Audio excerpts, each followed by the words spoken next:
First of all, it gives me real pleasure to see you all and join us to commemorate World Refugee Day as mandated by United Nations. As we all know, and some of us who do not know, there are almost 300 million people who are designated as refugees in this world. That's a large number. Basically, thousands of people flee their homelands each day. Close to 20,000 people across the globe become refugees in a given day.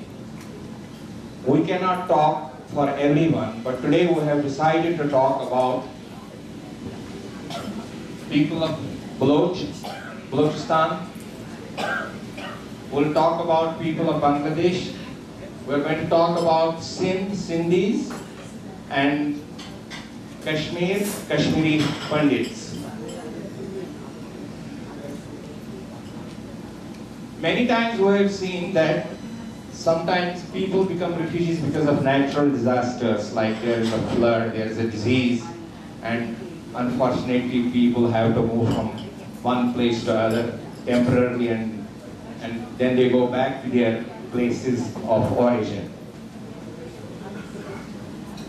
But most unfortunate thing is that people have become victims of terror, religious intolerance, ethnic cleansing, as in case of my community of Kashmiri Pandits, and they become refugees for no fault of theirs. We are not here basically to celebrate World Refugee Day. We are here to commemorate the strength, the resilience of these people who, despite having to leave their earth and homes, still manage to go on with their lives. We are here to salute their strength. Today, we have wonderful and very well-known speakers who are experts in their respective subjects. Please listen carefully to them. They will be properly introduced by our moderator in a minute or two. One thing I want to mention here, that I am proud, as are most of you, to be born in a country, Bharat, India.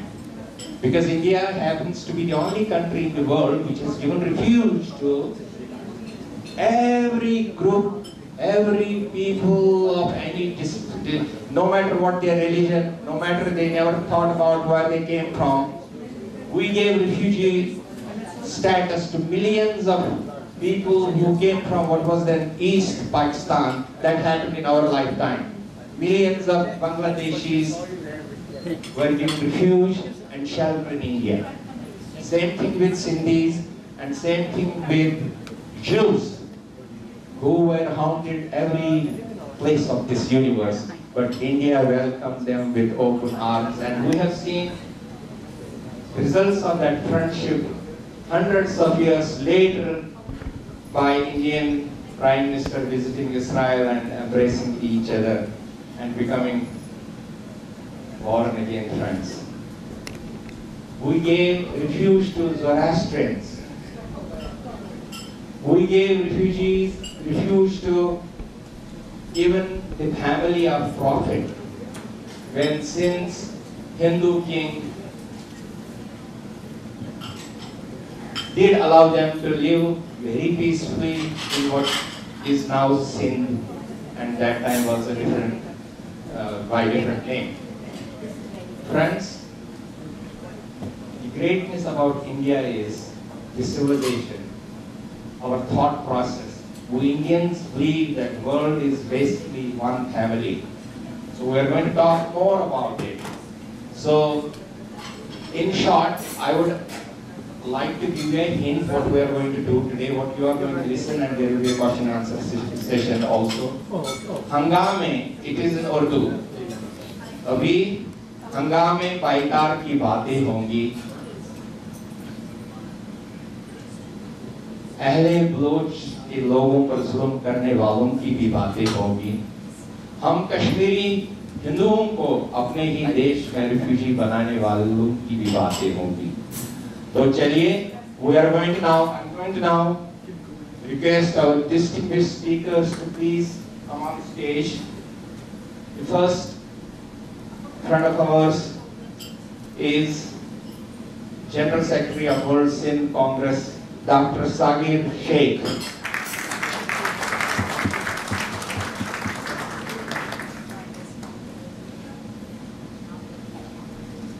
The second distinguished panelist is none other than our best friend, Dr. Richard Benken. He has come from Washington, D.C. And the third one is from Balochistan born Baloch Liberation Movement leader, Mr. Aziz Baloch.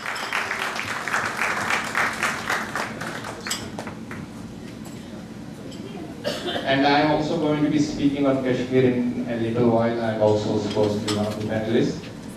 And at this stage, I would like to request Mr. Vijay Patil, our volunteer, who is going to lead us in paying homage to those people, those of our brethren who were killed recently during their pilgrimage to Amarnath in Kashmir. Mr. Vijay Patil, please come in.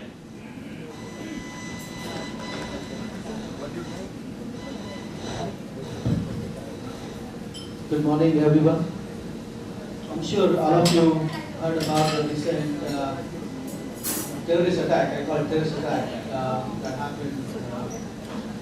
And 7 of the pilgrims who went to Amarnath Yatra were shot on their way back.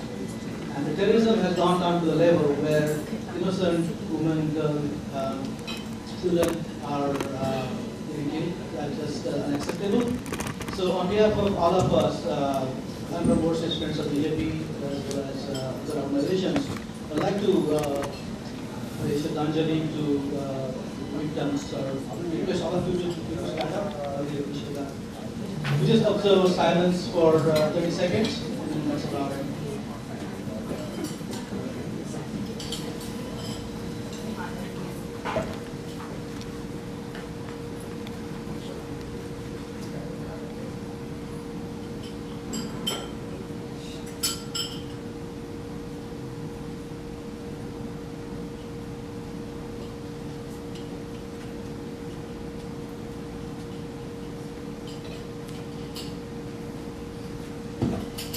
Thank you.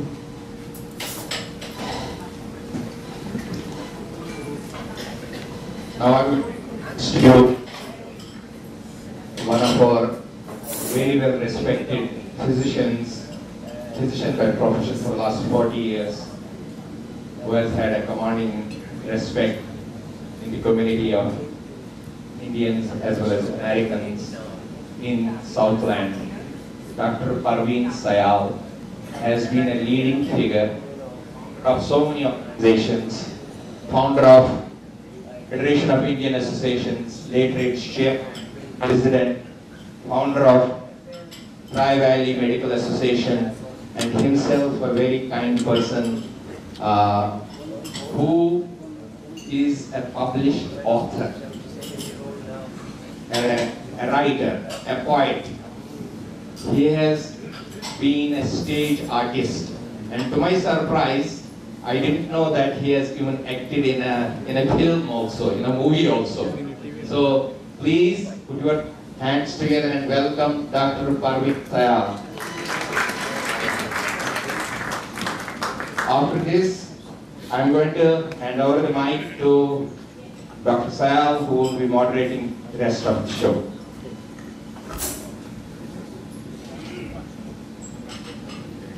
Thank you very much.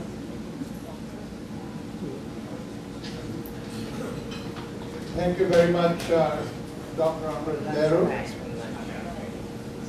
I appreciate that kind introduction. So far it has been a preamble of sorts, so we're going to start our program formally. And I'm going to request, with your permission, Amrit, Dr. Gadasali to come and sing the Vande Mataram. and after that we'll have the national anthems before we start our proceedings. Dr. Ganasali.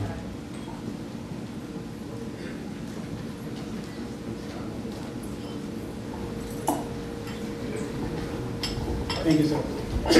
Dear friends, this is a song sung by freedom fighters all over India, the ancient India, for 100 years. 100 years, many people, all the communities, Hindus, Muslims, Sikhs, besides everybody went to gallows singing this song. And this is this song sung by Indian Parliament first day every session. So this is Vande Mataram, that is brought to you, Mother. Vande Mataram, Vande Mataram, Sujalam Suphalam, Madhya Shitalam, Sasya Shamalam, Mataram, Vande Mataram, Vande Mataram, Shubhra Josna Pulakitayamini, Pullakusumita Dhrumadala Shobhini, Suhasini, Sumadhura Bhashini, Sukadam Radam Mataram, Vande Mataram, Vande Mataram. Bolo Bharat Mata Ki. Thank you. Ladies and gentlemen, please be upstanding for the US National Anthem.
Anshu, would you please come up here and join me in singing the Indian National Anthem? Please stay upstanding, ladies and gentlemen.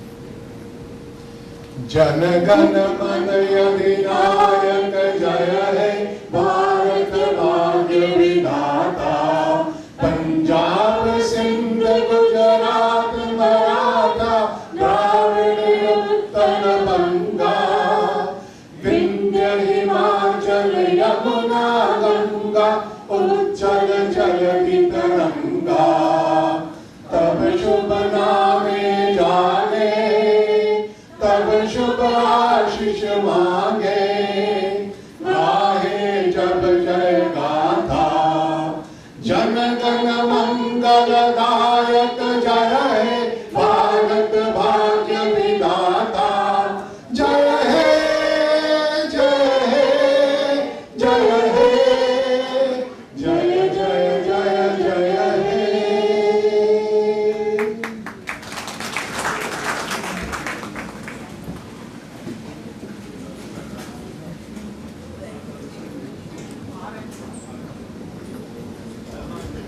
Thank you very much. ladies and gentlemen, a program of this magnitude, and this is the fifth time that Jagriti, as well as the Kashmiri Hindu Foundation, has organized this event. Officially, I know it is the World Refugee Day, but we are going to be focusing our attention to the problems which face the South Asian countries. And as I was saying, that a program of this magnitude requires a lot of people who put in their efforts, and I'm going to recognize some of them at this stage. If I miss anybody, please correct me. And if Nikki Kapadia is here, could you please be upstanding and get recognized? Is Nikki here? Probably not. Raj Nagia is not here. Then Suman Rajput, Gary Singh, Nitya Suresh, Raj Sohi, Gurdeep Grewal, Anshu Sood. The BJP group is represented by P.K. Nayak and Vijay Patel. And we have Ramya Maladi, Tanveer, Dr. Surinder, Chandresh Trivedi, Ramesh Mahajan, Anil Mahajan, Kamini Khare, and Saurabh Ganguly. Dr. Gadasali you already have met, or you've been introduced to him.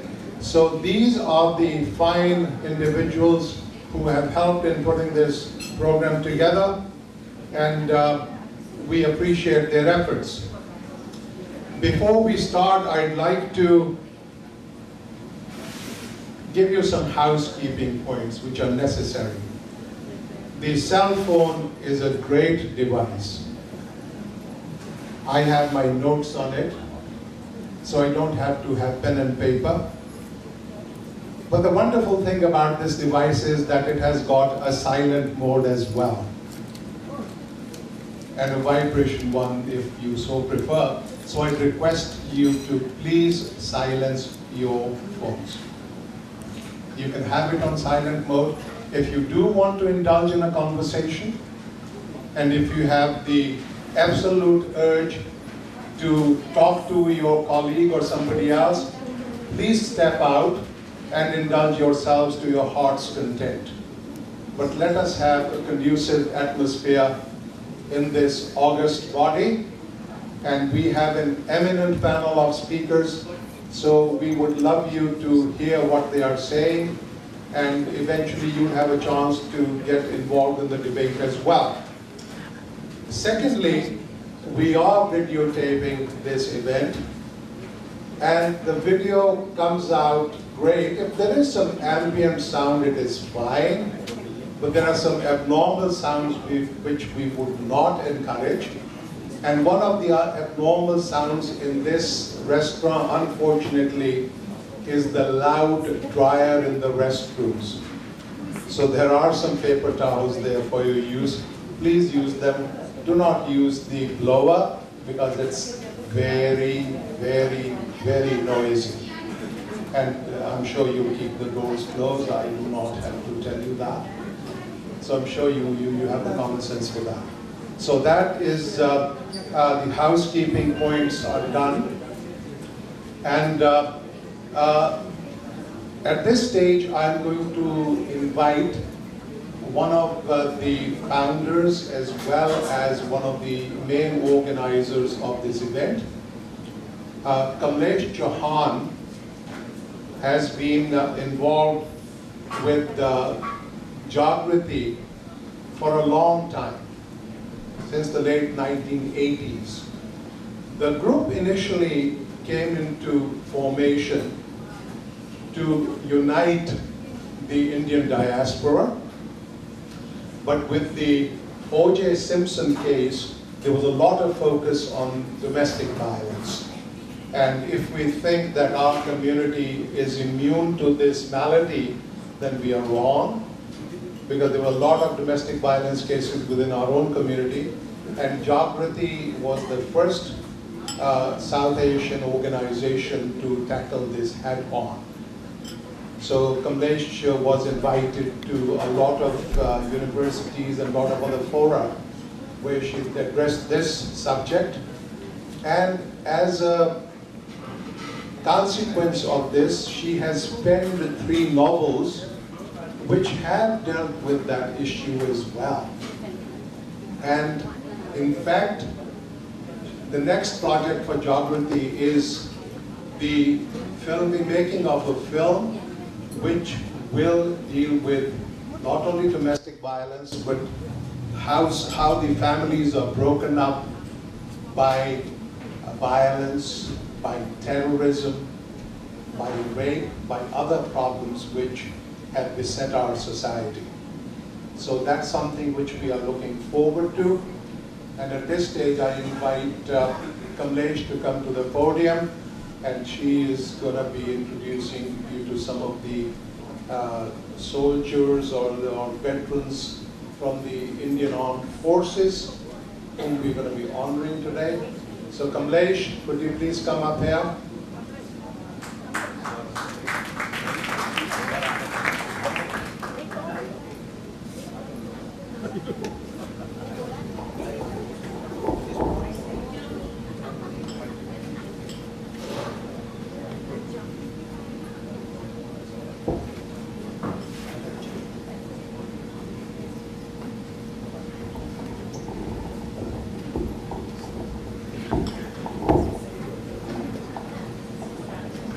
Himalaya की बुलंदी से, हिमालय की बुलंदी से सुनो आवाज है आई।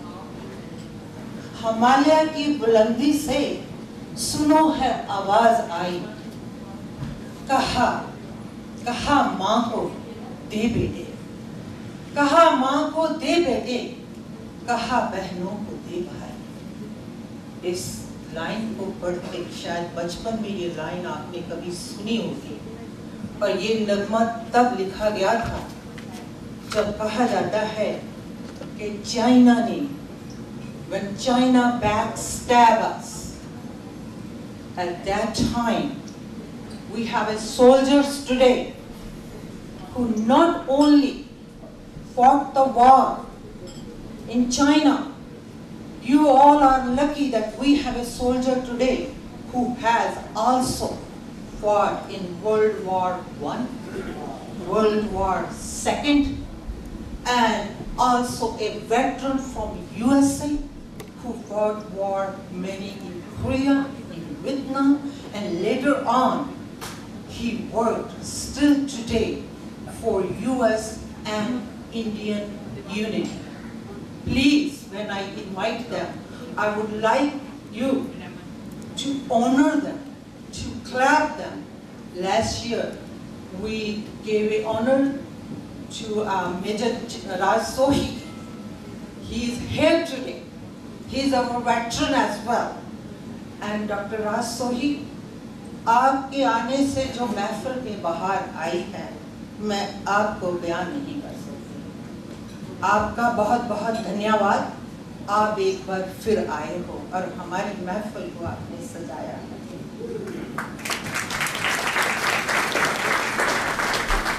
शायद आपको भी कभी कभी रोना आ जाता होगा जब हम देशभक्ति के गाने सुनते हैं। हमने कभी ये सोचा है कि हमारी धरती पर, हमारी भारत की धरती पर कितने जुल्म हुए हैं, और आज हम जाति के नाम पे, भाषा के नाम पे, धर्म के नाम पे हम कहते हैं हमें ये राज चाहिए, हमें वो राज चाहिए, हमें वो स्थान चाहिए। ये भूल गए कि किन लोगों ने अपने खून से इस देश को इकट्ठा किया था। लेकिन मेरा मन जो है वो उन लोगों के लिए जाता है जिन्होंने इतनी scorching heat, you are sleeping and they are standing there, and there is so much cold in Himalaya. You all are sleeping. You all are planning to go and visit America, to be rich, to be known, to be status, have a leader, and my name in the books, my face in the newspaper. Do you ever think that these army people ever think about their face? Even I'm standing there and I think camera is watching me how I look, right? Do they think about that? Do they ever think about it? Just think when you go home, think about the soldiers.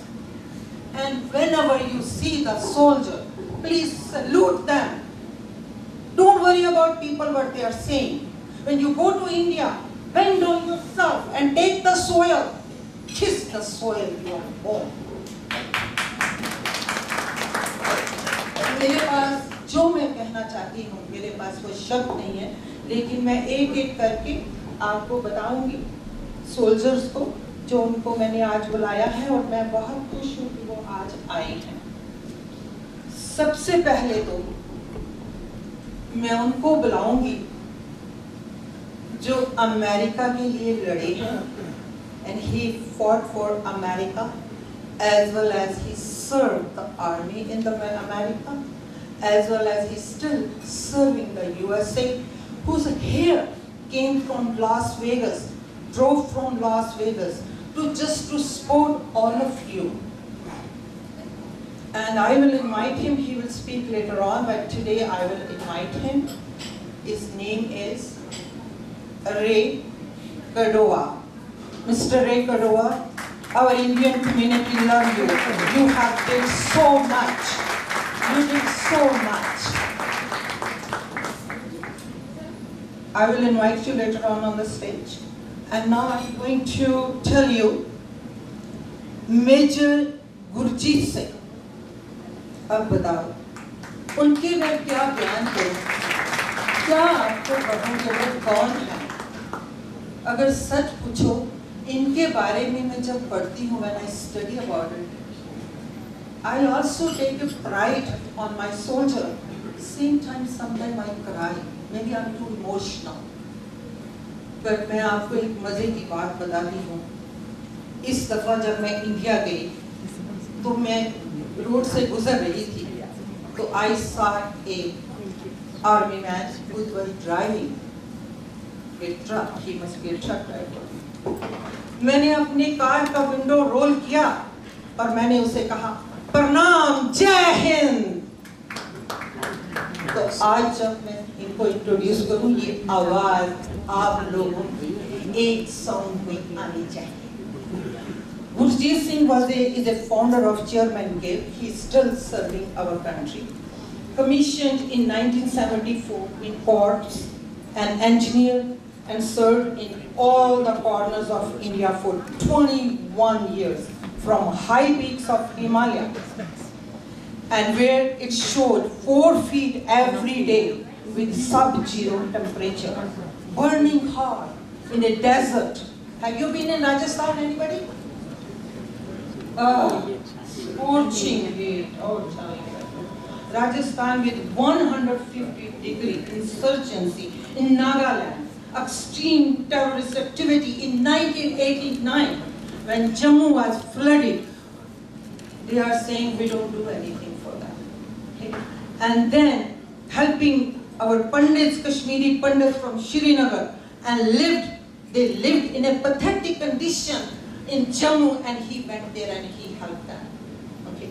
Please, Gurjeet Singh ji, खड़े हो जाइए और सब इनको बोलो जय हिंद, वंदे मातरम। वैसे मैं रानी की झांसी नहीं हूँ, I'm trying to do it. And just the second person I'm going to say, he is also a founder of organization GIVE. They are still serving India. Okay.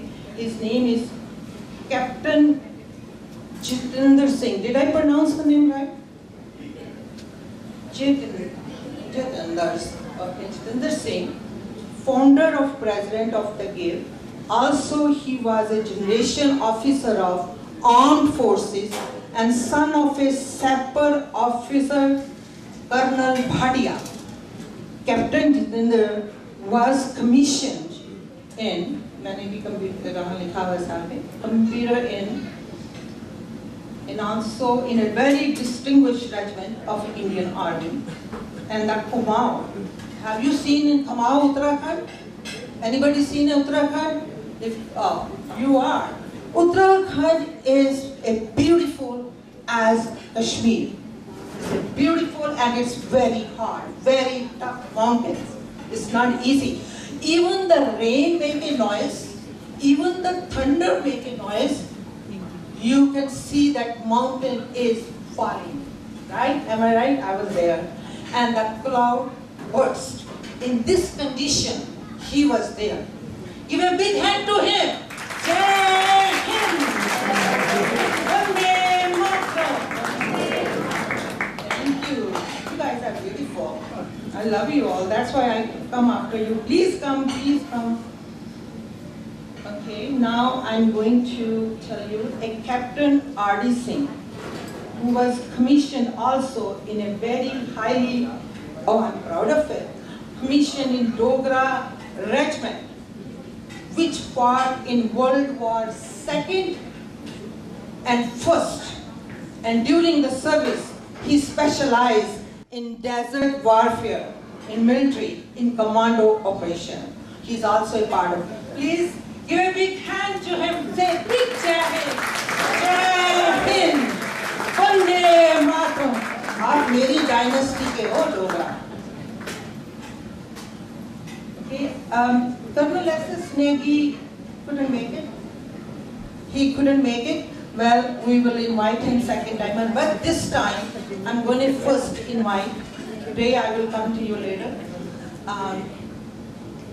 Please come on the stage.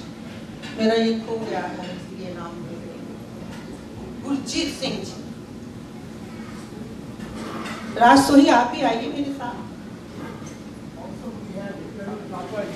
ओह आप भाई आप बोल दीजिए please. Colonel Thapar, जो भी army के लोग बैठे हैं खड़े हो जाइए प्लीज. हम आपको सलूट देना चाहते हैं. जय हिंद. जय Hind. Praveen Salji, Dr. Nehru.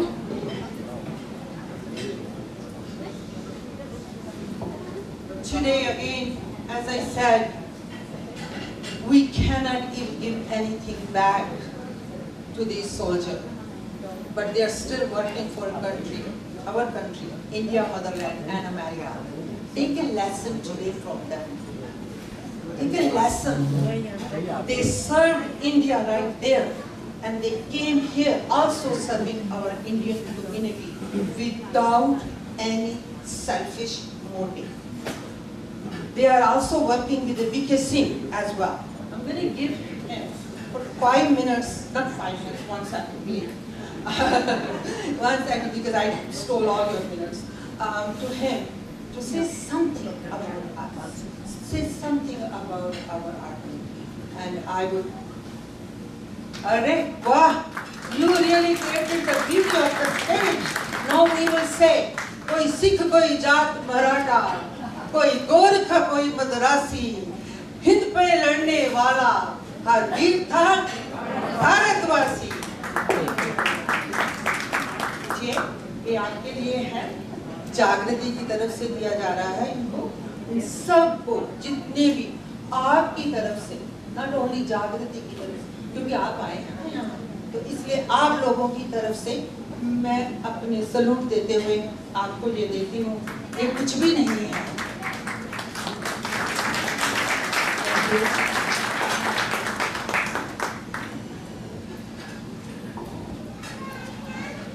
So I've been told to speak for a little while. I made some notes. Queen Elizabeth said, if you love an army officer, raise your glass. And if an army officer loves you, raise your head and walk like a queen. So doubtlessly some of the finest traditions and codes come from Britain. Kampesh, organizers of Jagriti event, and Dr. Nehru. And distinguished guests. A lot has been said about wars. Albert Einstein said, I don't know with what weapons World War III will be fought, but for sure I know that World War IV will be fought with rocks. It's funny, those who are most pro-wars, they are the guys who never fought one. I hope all of us can wake up to the realities and put on thinking cap and save our civilization. Friends, soldiers are also most misunderstood community in the world. A lot of cheap talk goes on against armed forces, but soldiers, as per the military protocol, do not speak a word to defend themselves, because they are quietly and tirelessly defending the nations. Soldiers are at war every day, on duty 24/7.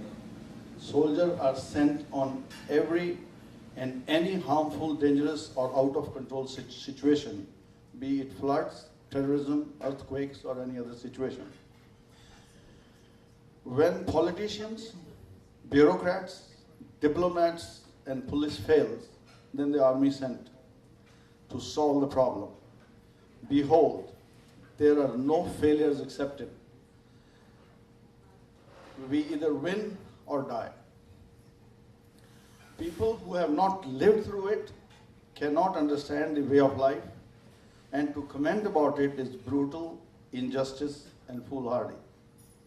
In my 21 years of service, I'll just mention about 3 experiences out of many. We were involved in evacuation of thousands of civilians in Assam floods when the ferocious river currents were so gross that elephants got washed away. We made a 500-foot long bridge overnight on a highway during flash floods without any break. 150 soldiers within 8 hours cleared the traffic jam of 50 miles long.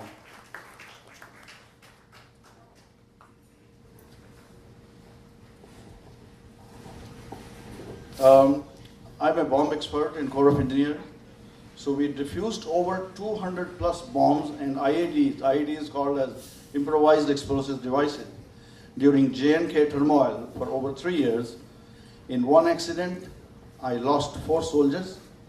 In another accident, I was in a very close call to death, and 6 of us would have been fragmented into pieces of flesh. I would like to sum up with 2 quotes. General MacArthur said, "The soldier above all others pray for peace, for it is the soldier who must suffer the bear the deepest wounds and scars of war." Anne Frank, I wonder if you know, she survived Jewish Holocaust, and she said, "I see the world being slowly transformed into a wilderness. I hear the approaching thunder that one day will destroy us too. I feel the suffering of millions, and yet when I look up at the sky, I somehow feel that everyone will change for the better, that this cruelty too shall end, and the peace and tranquility will return once more. I leave you today with the hope that we'll be Jagriti soon. Jai Hind, and God bless United States of America." Thank you very much, Major Gurjeet. Ray Cordova, Kamlesh has said very nice words about you, but I'd like you to come up and receive your plaque as well. And I know that you're going to be speaking later on, so we shall defer your speech until later on in the proceedings. Kamlesh, could you please bring Ray to the stage? Dr. Nehru, could you please come up here as well? And I'll request Dr. Nehru to present this plaque to Ray Cordova.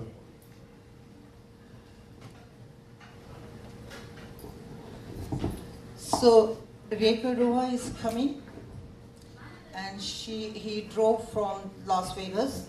I think most of the people in our community knows how much he was there for us in the adversity. I think Mr. Mahajan, who been very known, prominent people of our Indian community, he knows that how much Dr. Ray Cordova has done for us. Now I am going to say, I already said enough. I will give a few just for a few seconds to Ray Cordova. So Mr. Ray, here is just, our congressman is walking. So we would like you to say something to us, please. Thank you. Thank you, Kamlesh. Honored and distinguished guests, sisters, brothers, and friends. I met Kamlesh when she first started Jagriti. I was a senior deputy with the California State Senate. She came to my office, and you cannot refuse Kamlesh when she needs something. And I saw the wisdom and the passion in Jagriti, the work that she does for the women who are treated so ill by their spouses. Any man who fears a woman does not deserve to be called a man. I've been married to my bride now for 57 years, and I've never once raised a hand. When the Jagriti mentioned when the Kamlesh mentioned my military service, I did 2 tours in Vietnam, and I came back. I have 5 younger brothers. There's another woman in my life I cherish, and that's my mother. My mother went to that train station 6 times to send all of her sons to Vietnam. By the grace of God, we all came home. It's my mother who deserves that Congressional Medal of Honor. With that, Kamlesh, thank you so much for having me here today. Thank you. His Jagriti, behalf of our Indian community, we honor him. From all of you today who are present, this trophy is from these people. Thank you very much for coming, Dilip Bhatani. Thank you very much. There is a donation box near the entrance, and we'd appreciate it if you do donate towards Jagriti. In fact, the sale of the books and the sale of any other items there will be a percentage which will go towards the noble work which Jagriti does. So with that behind us, we're going to move on to the main event of this afternoon.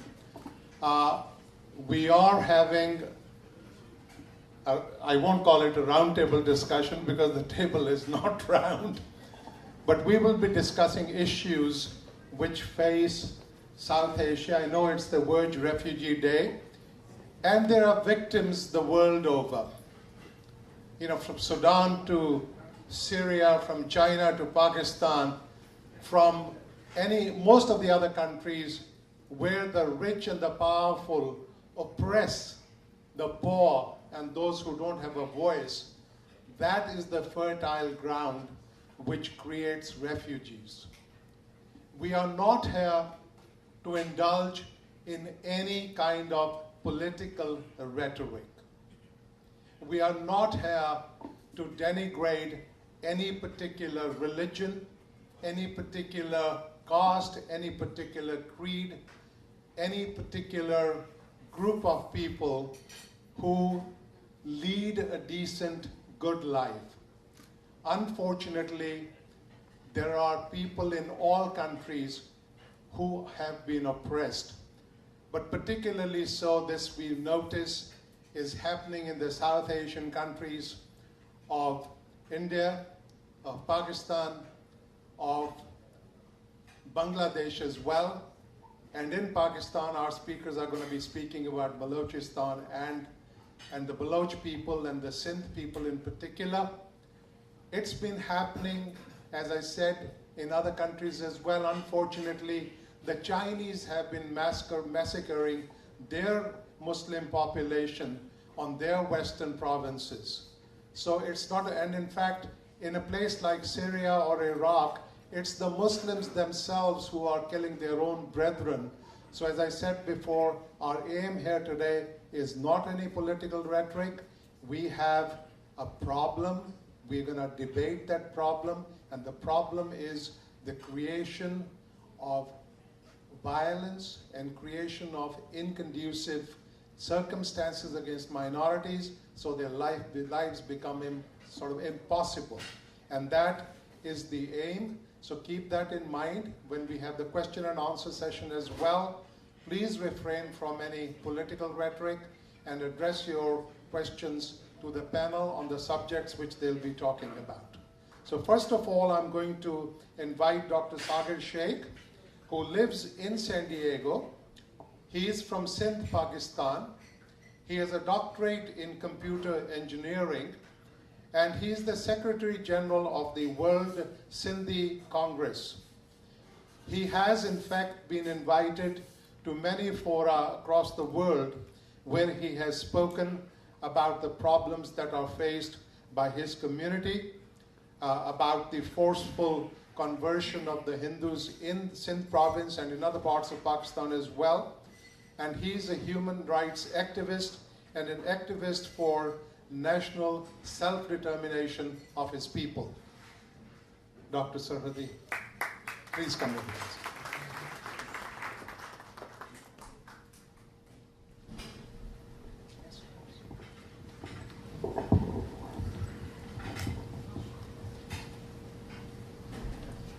I don't know if you can hear me. Okay. Sorry. Thank you.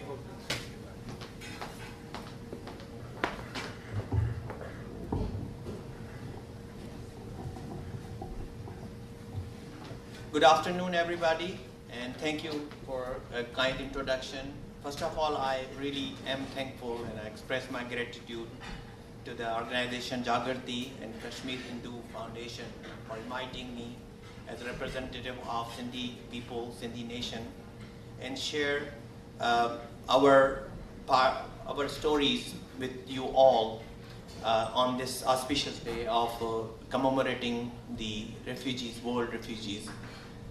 We are here to basically, as I said, Dr. Nehru said, not just commemorate the refugees, but also share their stories and what is the commonality without much politics to focus on the plight of refugees in the world. So let me just introduce, I am representing World Sindhi Congress, which is a group based in United Kingdom, US and Canada.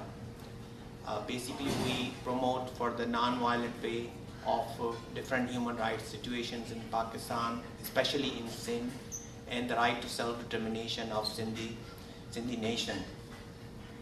So through various educational awareness and through newsletters, conferences, and so on.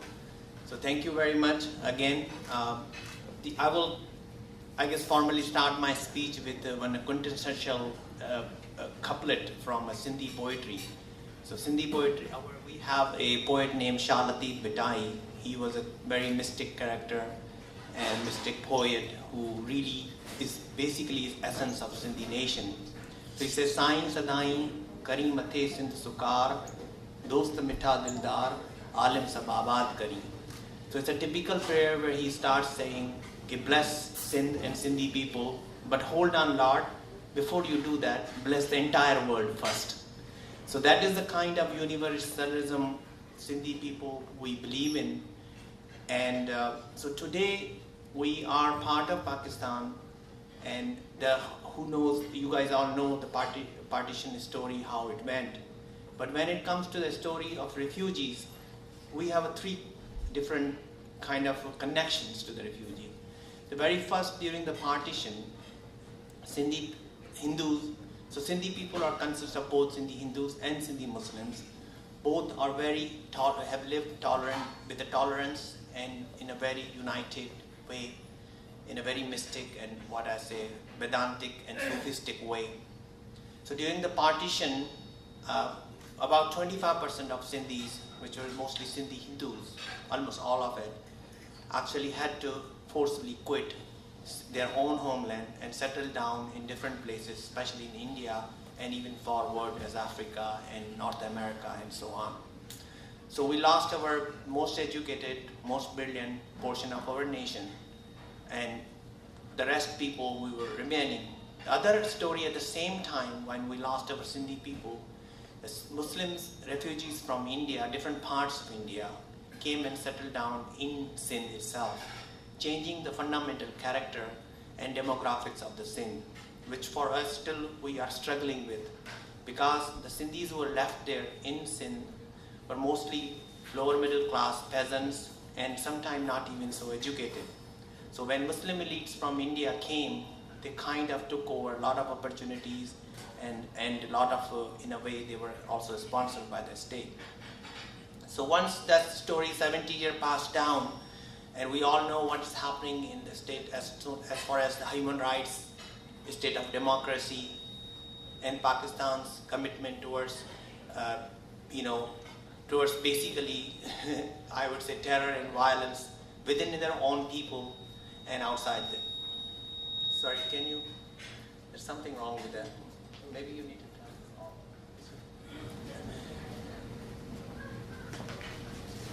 So the third and last, however, what happened in the last 70 years, obviously, the stories, atrocities against Baloch people, atrocities against Sindhis people, we never felt that we got a proper share or proper sort of respect and proper dignity in the new country called Pakistan.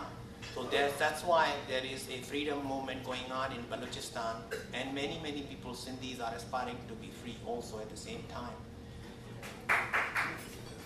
So, and nevertheless, though we lost quite a chunk of Sindhi Hindus through the exodus in partition, but we had a sizable number of Sindhi Hindus still living in Sindh. I would say about 25 lakhs, so which is about 2.5 or 3 million Sindhi Hindus are still living in Sindh and some parts of Balochistan and other places. The state of them is not that very great either, and recently, especially in the last 20 years, there's further Islamization and radicalization in Pakistan, obviously sponsored by the state, has created a lot of problems for Sindhi Hindus too. We have seen immense amount of kidnappings and especially forced conversions based on the class and especially of Sindhi Hindu girls is quite common. And we have been voicing a lot against it in the United Nations and other forums too. So many people, especially last few years ago, there was quite a wave of fear and terror when the Hindu temples were demolished and attacked. And so many Hindu families left Sindh and took refuge in India. And apparently there are still some camps, they are not even settled down there. So that's the second wave, a third sort of a refugee story concerned to my people. So let's come back to the I won't take a whole lot of time, but currently what Sindhi people are struggling is because we are not very happy with whatever our state does, the Pakistan. I wouldn't even call it our state, because we don't get proper rights there in Pakistan. We don't believe in Pakistan's warmongering with India. We believe in non-violence. We believe in denuclearization of the region. We believe friendly relationship with the entire world. We don't want to be mess with the Afghanistan issue. But all these things, obviously, because Sindhis are not in power in Pakistan, and we will never have a power in Pakistan, because Pakistan, there is a hegemony of Punjabi people, especially because of the military. 75% of the Punjab military of Pakistan is dominated by Punjabi Muslims from Pakistan. So they have their certain way of ruling the country, and we don't get along with them. But however, we are not in much power. So we see a state persecution all the time, and Baloch also are witnessing a great amount of persecution the way our Bangladeshi brothers did during the 71. And that has been continuing. So on this Refugee Day, but here, this is our past, this is our country, we do belong to our countries, but here we are all Americans and South Asian diaspora, or even international in some sense. We have this new country, America, this is our adopted land. And we have been able to freely exchange our ideas. So let's take this occasion like today and kind of understand, do a sort of a soul searching about what we can do to not repeat these kind of stories. And what I have in my mind, which I wrote, it's not that we have to first of all think about what unites us, not divides us. I mean, these are cliches things to say, you hear it all the time. But it's important to understand and focus on ourselves, that is there anything which we caused from our way which created a refugee crisis in the world, in our own countries. So we are sitting here in America. We really have to not only just be open and condemn the things we or our own people do to make other people's life miserable. For example, I belong to Sindhi Muslim community, though I'm atheist myself, but just as an identity. But I condemn that Sindhi Muslims are not doing much enough to protect their Sindhi Hindu brothers in sin.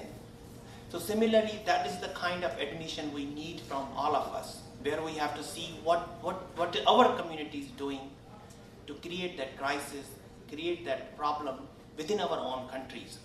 So we have to think from beyond our religious identity, beyond our national identity. That doesn't mean you cannot be proud of your religious identity and national identity. I'm proud of being Sindhi, and I'm proud of being American too. But that doesn't mean I cannot criticize what Sindhi people do, or Americans do, or Indians do, or for that matter, Muslims do. So we have to really open our mind and heart to be able to think that what in this world, what kind of, how this violence, and especially the people, group of persecution people such as Kashmiri Hindus, who we also, by the way, there is a historical connection between Kashmiris and Sindhis, and say, unlike Sindhi people, Kashmiri is also Hindus and Muslim at the same time, and they have also very good mystic tradition, and both Vedanic tradition and Sufi tradition in Kashmir. Unfortunately, the character has changed for now, but historically, Muslims and Hindus did live in peace in Kashmir. This is what my history understanding says. So similarly, we have to try to create those kind of bonds today, and I do see this kind of event a step forward, where I am from, let's say, not India, not perhaps representing Hindus, but have been invited and speaking to you, and you are openly, with your open minds and hearts, are listening to me and my issues. That is a step forward. That is the kind of soul searching and unity and dialogue would help us. So I think on this UN Refugees Day, I would like to finish my speech on this final thing, that we really need to ask ourselves, now what situation creates refugees? And if that situation, can we, or our too much identification of ourselves, or in our loyalty, are being part of this creation of this refugee problem? And what can we do so that not only we have to commemorate the Refugee Day, but we should find out ways, what solutions, and how to resolve the conflicts which do not create the refugees to begin with. So thank you very much once again to every distinguished guest and KHC and Jagriti for listening, and thank you for listening. I appreciate it. Thank you so much, Dr. Sheikh. I'm going to invite Dr. Amrit Nehru to come to the podium now.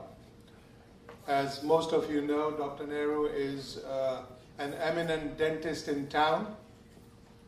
And it's not only, I know he whitens the teeth, but he does not whitewash his words when he speaks passionately about his country, about the part of India he comes from, Kashmir. If there is a bleeding heart I have seen, it is Dr. Nehru's heart which bleeds for the part that he has had to leave, his people have had to leave because of political and religious persecution. And in fact, he is one of the major voices of the Kashmiri Pandit community in the whole of US.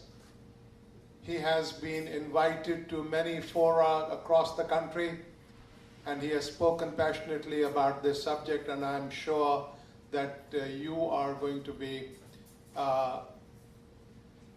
very, very privileged to hear his views on Kashmir, on the history of Kashmir, and the situation in Kashmir.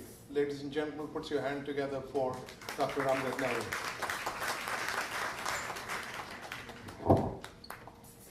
Thank you very much, Dr. Sahel, for a kind introduction. I'm not an academician, I'm not a speaker even, but I believe my sole qualification to speak on this issue of Kashmir is because I'm a Kashmiri by birth and American now. Sometimes you must be wondering that what is great about Kashmir, that wherever you go, you turn on your television sets or you open the newspapers, you will invariably come across the news from Kashmir. What is great about this state of Indian Union, one in 29, that the minorities had to become refugees in that part of the state. And unfortunately, it's a state which basically survives at the mercy of the taxpayers of India, because the state cannot even collect revenue to pay the salaries of their own government employees. I will actually start with kind of homage to the country I was born by saying, Bharat के इन हसीन राह गुजारों को मेरा सलाम, भारत के इन हसीन राह गुजारों को मेरा सलाम, इन जर्रों को, उन चांद तारों को मेरा सलाम. The history of Kashmir is not actually as complicated as many of you can think. Kashmir used to be a flourishing Hindu kingdom for centuries. As we all know the basic facts about Kashmir, it used to be a vast Satisar, a huge lake, which with the meditation and spiritual records taken by various rishis and munis led by very famous rishi, Kashyap Rishi, who drained that vast Satisar so that people can start living in that piece of land. The initial people were basically tribal people who would live in Kashmir, and majority of them were Nagas and Yakshas. With the Hindu kingdoms in place, Kashmir virtually became an epicenter of Hindu civilization. Most of our scriptures or religious books were written in Kashmir.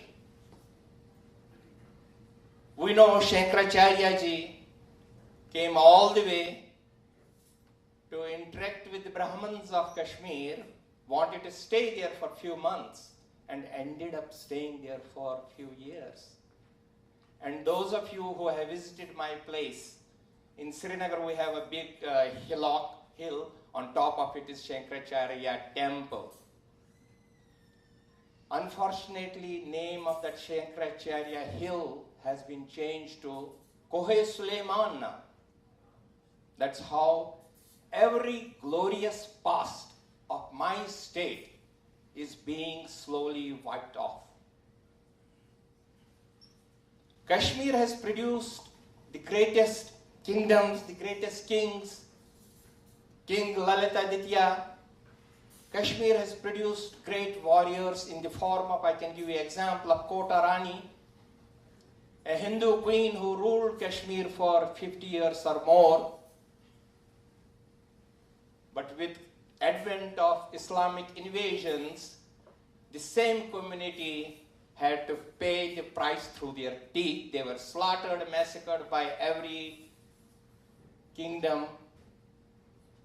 And once upon a time, we were reduced to only 11 families. Our first exodus took place around 1390 under Shah Mir dynasty. And then there was no end to it. It kept on going, but the worst tragedy to befall our community was around 1690, when Iftikhar Khan, the Mughal warrior, gave my community of Kashmiri Hindus only two choices.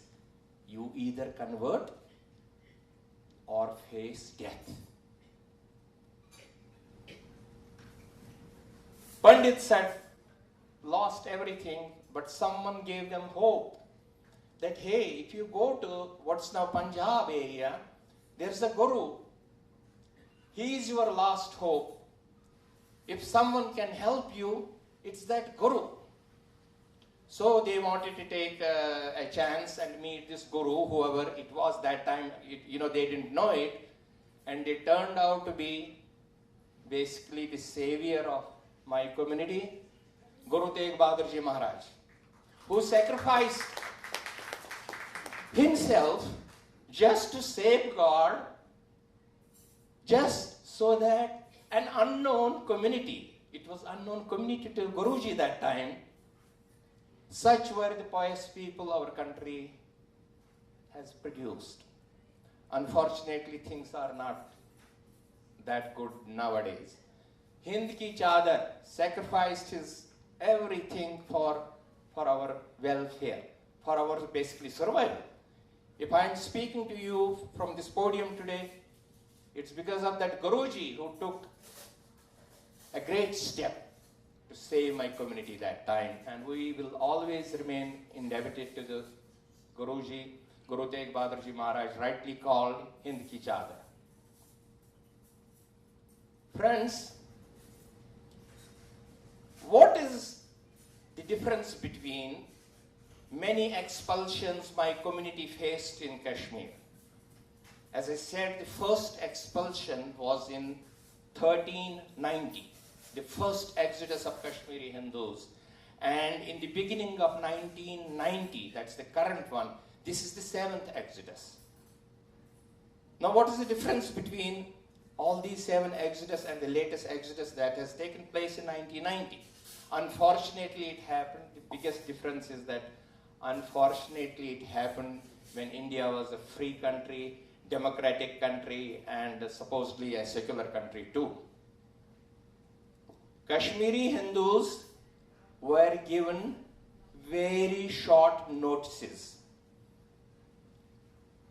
Advertisements were placed in the newspapers, mostly in Urdu newspapers, that you must leave within 48 hours. A deafening sound would blare up from all the mosques asking non-Muslims, that's Kashmiri Pandits, to leave.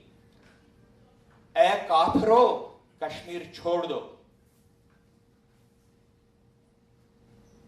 And not much was done by the government of the time, state government or the central government.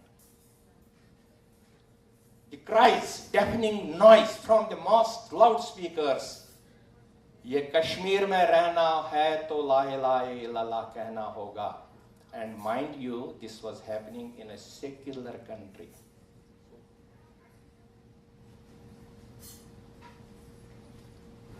Heart-wrenching cases of murder and rape took place in my state. A noted Kashmiri Pandit scholar by the name Pandit Sarvanand Premi, who translated Holy Quran into Kashmiri language. Big nails were hammered on his forehead where he was putting his tilak, who used to put his tilak on his forehead. Many women were raped and cut into the pieces. These are well-documented cases of rape and loot and murder. The names come to my mind: Sarla Bhatt, Girija Tikku, Justice Gunju. There are so many of them. And now nature also was not kind to my community when they became refugees and came down from Kashmir, the cold place, to plains of Jammu, Punjab, Delhi, Amritsar, and other places. They had to live in hot canvas tents, which government did not even change for years together. Coming from very cold place, Kashmir, my people had to die of sunstrokes and heat strokes, snake bites and scorpion bites. Such was a pathetic state of affairs with my community. Friends, as Guruji had told us, my community suffered a lot, but we never gave up hope that one day will come, we will again flourish. So, my community is trying to come back and recover from the shock. But we got to go a little deeper. What's going on in Kashmir? why are things happening the way they are happening here? If these things can happen to the most peace-loving community of Kashmiri Hindus, it can befall the same tragic situation can happen anywhere in any part of India. And of course, when we read the newspapers, the same things are happening in places like Basharat, in West Bengal, some pockets of Kerala and all that. We let go of a place which used to be center of Hindu civilization, the books, the spiritual texts were written in Kashmir. And it was not only for Hindus, it was a flourishing area of interest for Buddhists too. Buddhist monks would come and interact with the local Pandits and Brahmins and come up with their own whatever they believed in. I actually want to thank my President Trump, and India's wonderful Prime Minister, very popular Prime Minister, Shri Narendra Modi, who came up with whatever they did to declare Sayyid Salahuddin as an international terrorist. Now, friends, I want to tell you this is very important development, because this is for the first time a local Kashmiri militant Muslim has been designated as an international terrorist. What this does to our cause is that the veil of freedom movement, Azadi, has been taken off, because many countries did believe that there was some argument in the fact that some people are asking for Azadi or freedom. Now it's not so. It's an ISIS-inspired militancy that has started from Kashmir, and if we are not on the guard, it's going to engulf whole of India one day. As we have seen in reports, the killed militant dead bodies are being wrapped up in ISIS flags. Friends, to me, as an individual, I never thought this was a freedom movement, because you cannot ask for freedom by curtailing the freedom of your fellow Kashmiris. Now, here's a point I want to make. We do not have to be silent about the happenings in India in general and Kashmir in particular, because we need to do something about it. Your silence and our silence will actually mean silent endorsement of militancy against Indian interests. Thank you so much.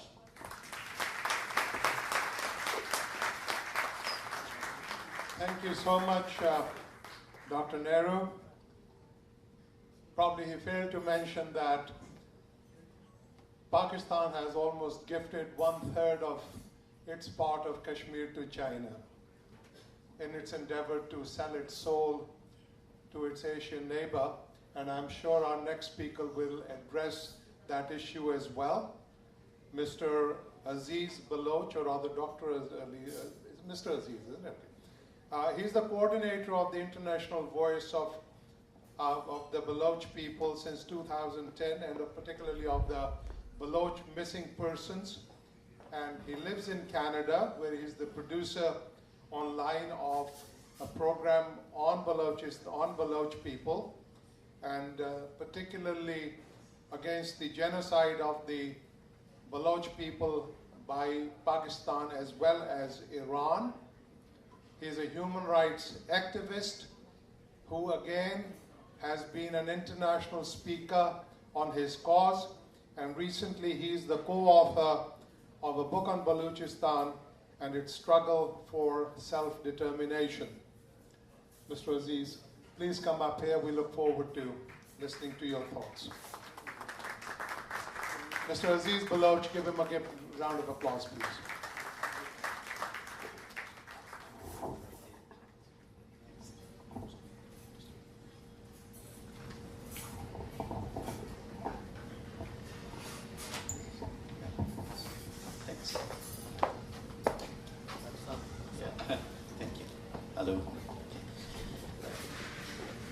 Hello, and thank you for allowing me to be part of this event.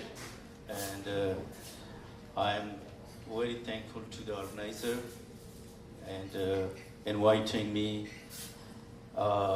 Unlike this year, today I'm not speaking in my own words, but in those of Herbiar Mari, the permanent Baloch leader, Balochistan freedom struggle.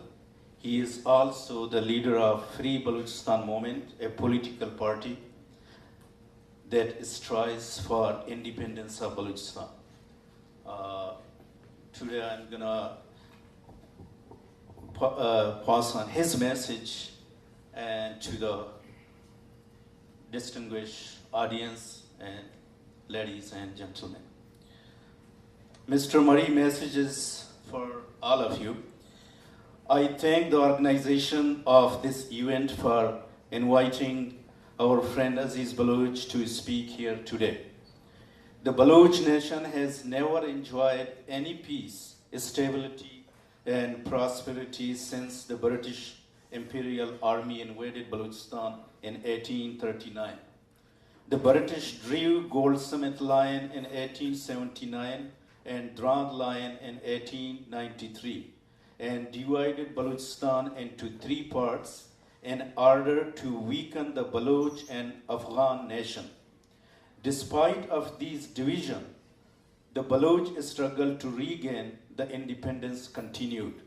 The Baloch in the western part of Balochistan pushed the Persian out of their homeland by 1910, but Persian rulers reoccupied in 1928. Similarly, after the British withdrawal from subcontinent, the eastern part of Balochistan became independent in 1947. I would like to request to pay attention because first you have to understand the background of Balochistan and then you understand what is the root cause today we are going through. Our Baloch leader is conveying his message. Since the independence in August 1947, but it was invaded by the Muslim Punjabi army of the newly created state of Pakistan 1948. Whitehall's creation was aimed at dividing the subcontinent and weakening the India.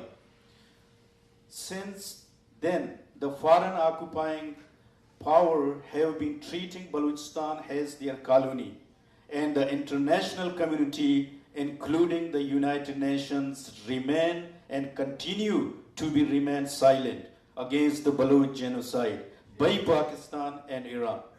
Pakistan has made Balochistan a slaughterhouse today for the people of Balochistan. Regular military attacks, enforced disappearances, and abduction of Baloch women and children have become daily routine of Pakistani army across Balochistan.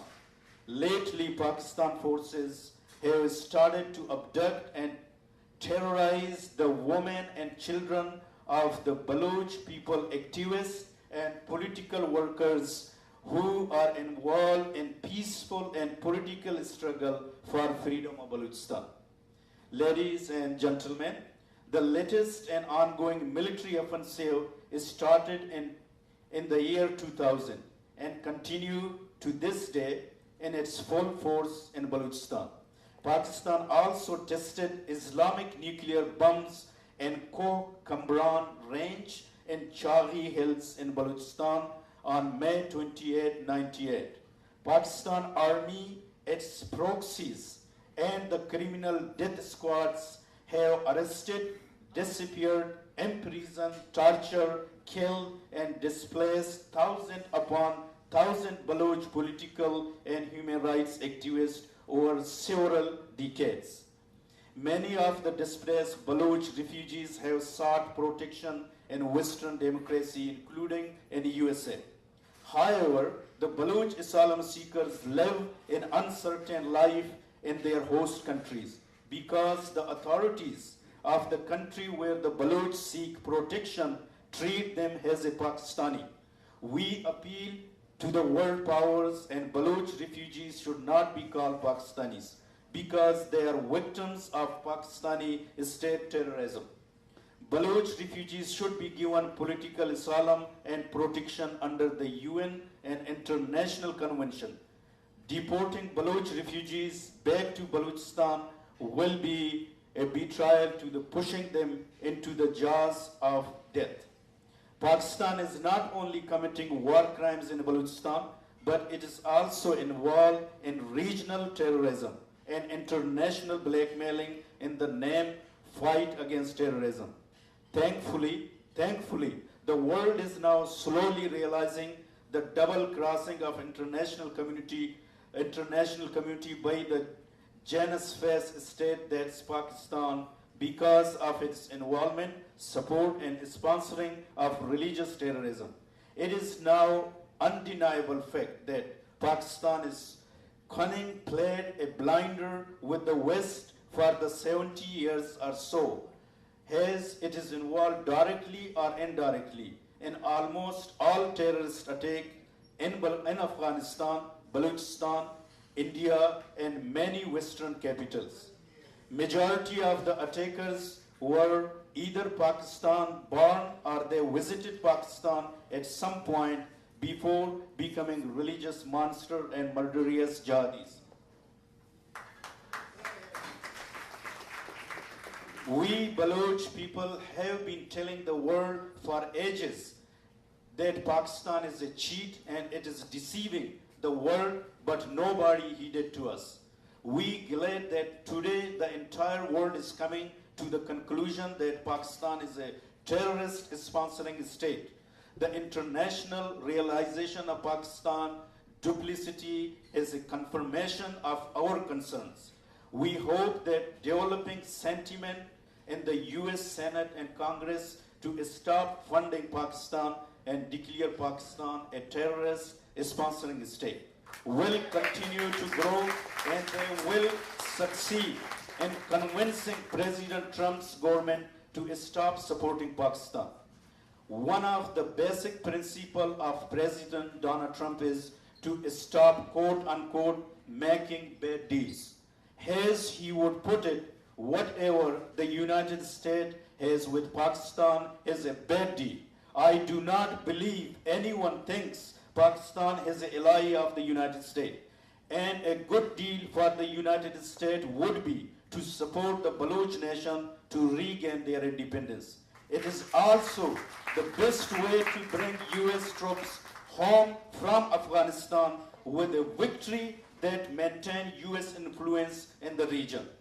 Ladies and gentlemen, we strongly believe that an independent Balochistan is the key to peace in Afghanistan and in the region, because an independent Balochistan will not allow Pakistan Punjabi army to send their hired proxies and national assets, the Taliban, Haqqani network, and other religious extremist group to Afghanistan. Why Balochistan? Neither will Baloch nation will allow their soil to be used against their neighboring brotherly nations. The secular and tolerant nature and tradition of Baloch nation are compatible with the international values and democracy.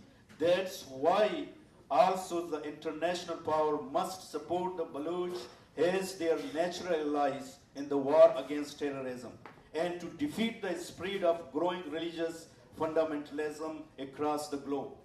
Apart from promoting religious fundamentalism, Pakistan has lured China into becoming its crime partner in Balochistan.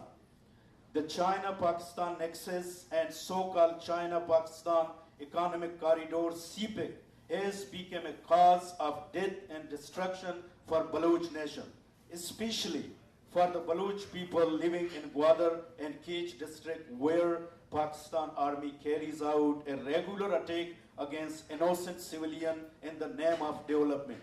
We have urged China time and again to stop supporting Pakistan's evil design in Balochistan and do not become a party between the Baloch and Pakistan conflict. China, however, has chosen to side with the oppressor and occupier against the oppressed and occupied Baloch nation. China's long-term plan, however, is to build naval base in Gwadar, Balochistan, and to have control over the strategic Strait of Hormuz to counter US and Indian influence in the region. This is the long-term goal of China. But the China, it's not working. Okay. China should first read the history of Balochistan. I would say in 50th century, one of the Baloch legion, Mir Hammal, when Portuguese came to conquer our coast, which is the strategical land in Balochistan, the Baloch legion, Mir Hammal, fought and defeated the Portuguese and all invader, even from the Alexandria. And these are the same generation of Mir Hammal. They are again resisting today. China do not expect any easy way to come over there to conquer our land. These are the generation of Mir Hammal. Today, the Mir Hammal statue is still witnessed in Goa. If anybody has visited, they can see that great man there, which is still witnessed. And apart from the promoting religious fundamentalism, Pakistan has, we request the international media and all freedom people to stop calling Balochistan a province of Pakistan, because this is an equivalent to civil insult for the Baloch people, as we have never willingly joined Pakistan and neither are we happily living under Pakistani occupation. When media of neighboring countries does refer to the Baloch as the people of Pakistan, it comes across like they are unaware and uneducated in terms of the history of the area. I especially urge the Indian media to refer Pakistan as the renegade territory of India. As the land now called Pakistan was not brought by the Mughals. Instead, that once was part of Bharat, that was divided by the British. The only major difference is that now Pakistanis converted to Islam, then out of greed, his direct response to the jizya tax, as non-Muslims were forced to pay their tax. We Baloch have rejected Pakistani occupation from day one, and since 1948, the Baloch resistance against occupation and desire for freedom has never died. The resistance and war of liberation that we are witnessing in Balochistan today is the continuation of the freedom struggle that our ancestors from generation to generation started once again and again for their sovereignty. Today, through this esteemed gathering, we appeal to the democratic nations, international media, international human rights organizations, and the regional powers, including Afghanistan, India, Bangladesh, and other neighboring states to support our cause, support our just cause. Indeed, we need your support to regain our independence. As an independent Balochistan is not just in the interest of the Baloch or the region, but it is the interest of the entire democratic world. As it can bring about regional stability and wide prosperity, peace. At the end, I would like to suggest what are some things they can do to support an independent Balochistan and in the end to Pakistan perfidy. Number one, words are important. So has the leader Habyar Mari said, stop referring to Balochistan as a part of Pakistan or the Baloch as a Pakistanis. This is an important step in the struggle. Number two, when people come to you campaigning for your vote or contribution, make sure they know that the only way they get either is to know about Balochistan and CPIC if they are to get either. Number 3, support congressional and Senate efforts to have hearings about the Baloch and what the US must do. Number 4, promote the Baloch understanding of Islam, which is not imperialistic, but support every person's right to choose their own faith and be supported in it. Thank you so much.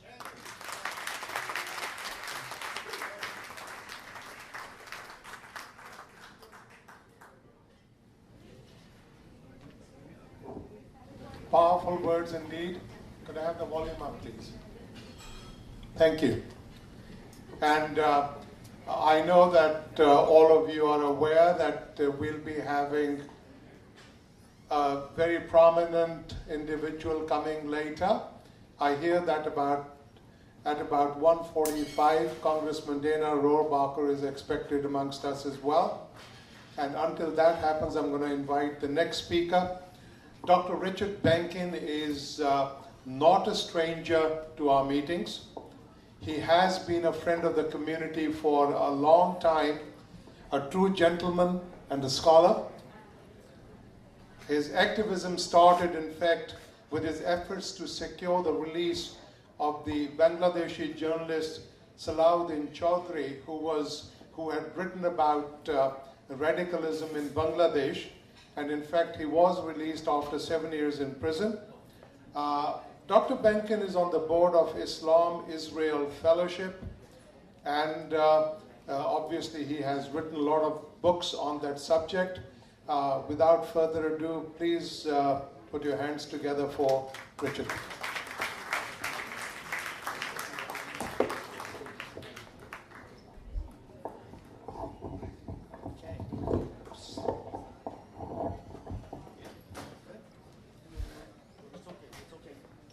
Who here watches American football? I'm going to grab someone, show of hands. Who here watches American football? All right, good, very good. Well, then you know that the best quarterbacks don't throw the ball to where the receiver is, do they? The best quarterbacks throw the ball to where the receiver will be. And you see, that's a lesson that we have to learn, and we still haven't learned when it comes to our existential fight against radical Islamist terror. Because even if we succeed in driving ISIS out of Iraq and Syria, they've already found a comfortable home in Bangladesh and Pakistan. And actually in India too, because I've seen them in India, in Bengal, West Bengal. So for the most part, our entire struggle has been one where enemies have set the agenda. One of them tries to blow up a plane with his shoe, and we have to take our shoes at the airport, right? You know. They make a big noise in the Middle East, and that's where we put all our attention and all our resources while they establish themselves in South Asia, which is a region that has far more Muslims in the Middle East, which means more recruits, potential recruits. It has 2 states that already have nuclear weapons. And South Asia is where 1 out of every 5 people on the planet live. So they have us focusing on the Middle East while they've already decided where the next battlefield is going to be. So what the Baloch, Sindhi, Kashmiri, and Bangladeshi Hindus face is horrible in and of itself. Your struggles, however, are part of a larger geopolitical fight in which we're still trying to play catch-up. And gaining support for these efforts will be dependent in part on how well we convince others of that, how well we demonstrate that supporting our causes is a game changer, and you know what? We can do that. Okay, first, we need to seize the agenda and re-seize the moral high ground. Doesn't it strike anyone here as odd that we have here represented several peoples who have been refugees for decades? Decades. And yet recently, did we hear about them? No, what we heard about were Syrian refugees. We didn't hear about Baluch, Sindhi, or Kashmiris. Doesn't that strike anyone as odd? What about the Kashmiris and Sindhis I saw in these terribly squalid camps in and around New Delhi? What's the UN done for them? Anyone want to tell me? No, because the answer is nothing. Nothing. Nothing. Right. Do our diplomats recognize the Baluch diaspora as an important group of refugees? No, they don't. You know, given the fact that our hard-earned tax money provides the support for our enemies' advocates, not our enemies, but our enemies' advocates. And who are they? The United Nations, the media, and the so-called human rights industry. Given the fact that our hard-earned tax dollars provide their support, isn't it high time that we withdraw that support as long as they continue to work against American interests? And those are the peoples represented on this stage. You know, more than a decade ago, when I started fighting to stop Bangladesh's ethnic cleansing of Hindus, a lot of people told me, they said, no one cares, no one's gonna care, don't waste your time. And many of the people who said that were leaders of so-called pro-Hindu organizations, by the way. And there were others who didn't say that, but seemed to be content to get up in meetings like this and shake their fists as if that was enough. Well, today it's a lot different for Bangladesh's Hindus. Most informed people today know that Bangladesh is oppressing Hindus. Most know that Bangladesh is not a moderate Muslim nation as it claims to be. We've already had congressional hearings and working on getting more. And there have been multiple speeches about the Bangladeshi Hindus from the floor of the U.S. House. Bangladesh officials now know that their simple denials no longer suffice, that people know better. And I can tell you because I've spoken with them directly. And that's important because governments are complicit in human rights abuses, atrocities really, when they think no one's looking or no one's going to call them on it. But we've started calling them on it and it's having an impact. A year ago this month, Bangladesh's ambassador to the United States became the first Bangladeshi official to admit publicly that Hindus were being persecuted in his country, and further, that the government was unable to do anything about it. At that point in our meeting, by the way, that former Congressman Bob Dole and I said to him that we, meaning the United States, would like to help them solve their problems. And I believe if Congressman Dole was still in Washington, we'd be doing just that, but politics could be pretty mean, I guess, and it wasn't to be. But that's another lesson for us. No matter how terrific our elected officials are, and some of them are, there might be a day when they're not around. And we still have to do the work, right? We can't stop fighting because our champions in Congress are gone. We have to seize the initiative, and we have to do the work. We have to take the responsibility ourselves to see a plan through its resolution. And that's why, even since the last elections, I've continued to have multiple meetings with Ambassador Ziauddin of Bangladesh and other Bangladeshi officials. And actually, we're making progress. I'm not at liberty to talk about some of the things we've discussed, but we really are making some progress. And for the first time in years, the Bangladeshi government agreed not to bar my entry into their country when I go there next.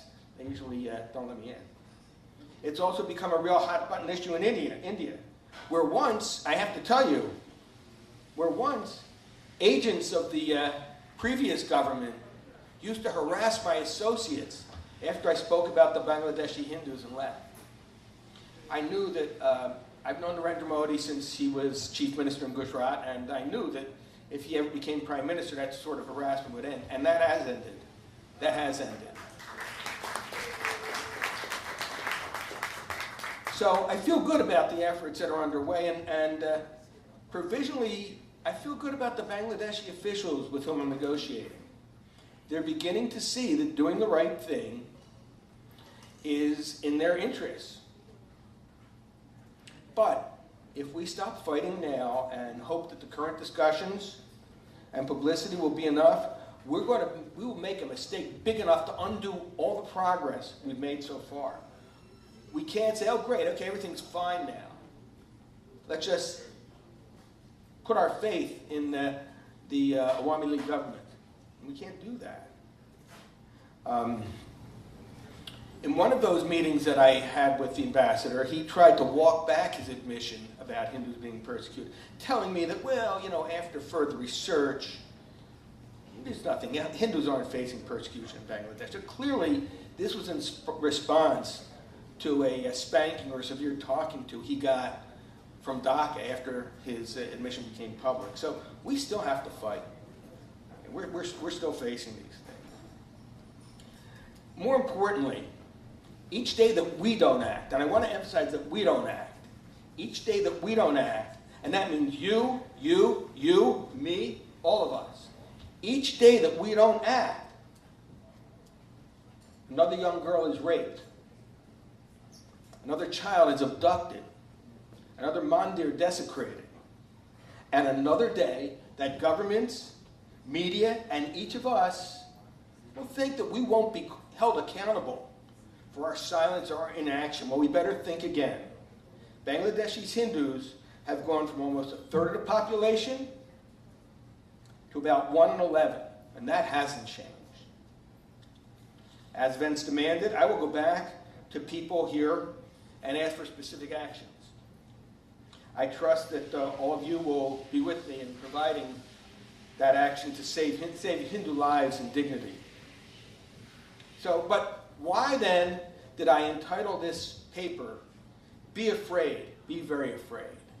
Well, the first thing I want to be clear is that I'm addressing that statement to those here who might afterwards be going back to their ISI paymasters. So if there's anyone in the audience that will, let me be clear I'm addressing that to you. Because what I need to tell you again is be afraid, be very afraid. Because you, the ISI, the Punjabis, you are on the wrong side of history. Look at the people on the dais today and who have been on the dais. Look at them. Hindu, Muslim, Jew, and later we'll have Christian up here too. These are people that our enemies counted on never uniting, always being at war with one another and never uniting. But we are united. Today's epic struggle against radical Islamist extremism is not about religion. It never was. Our enemies have tried to make it about religion. We got a lot of different religions here today, and I think we're on the same side. Anyway, that was part of their strategy. They knew if they could have us confuse fighting them with fighting a religion, we'd be hesitant and inept, which we have been at times. Always feeling that we have to balance our fight against evil with words of equivocation. But we're not falling for that junk anymore. Consider this. Just consider this a minute. I'm sure you're all aware of this.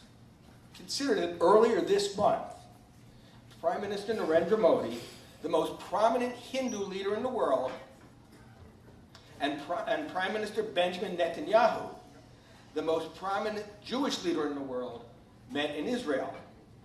It was the first visit to Israel by an Indian prime minister. And here's the key.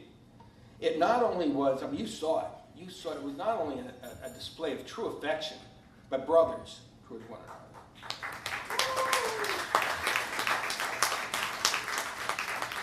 It was a display of common cause.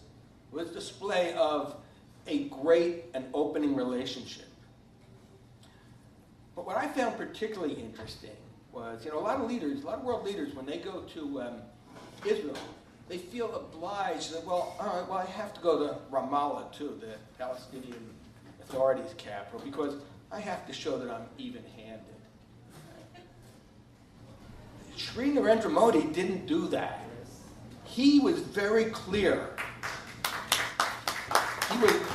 He was not equivocal. He was very clear about where India's interests lie.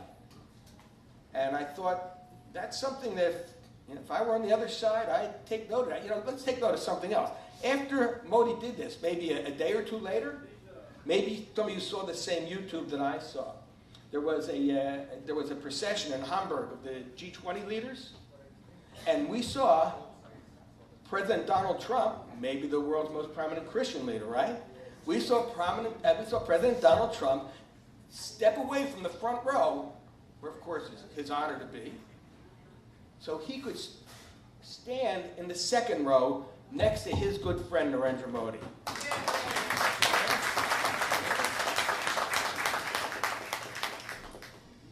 Do you think all this was a coincidence? No, my friends, the world is changing. These three men all have worked very hard to help change international diplomacy. It wasn't a coincidence. This is a new reality that our friends and enemies are going to have to live with. Let me add something else, by the way.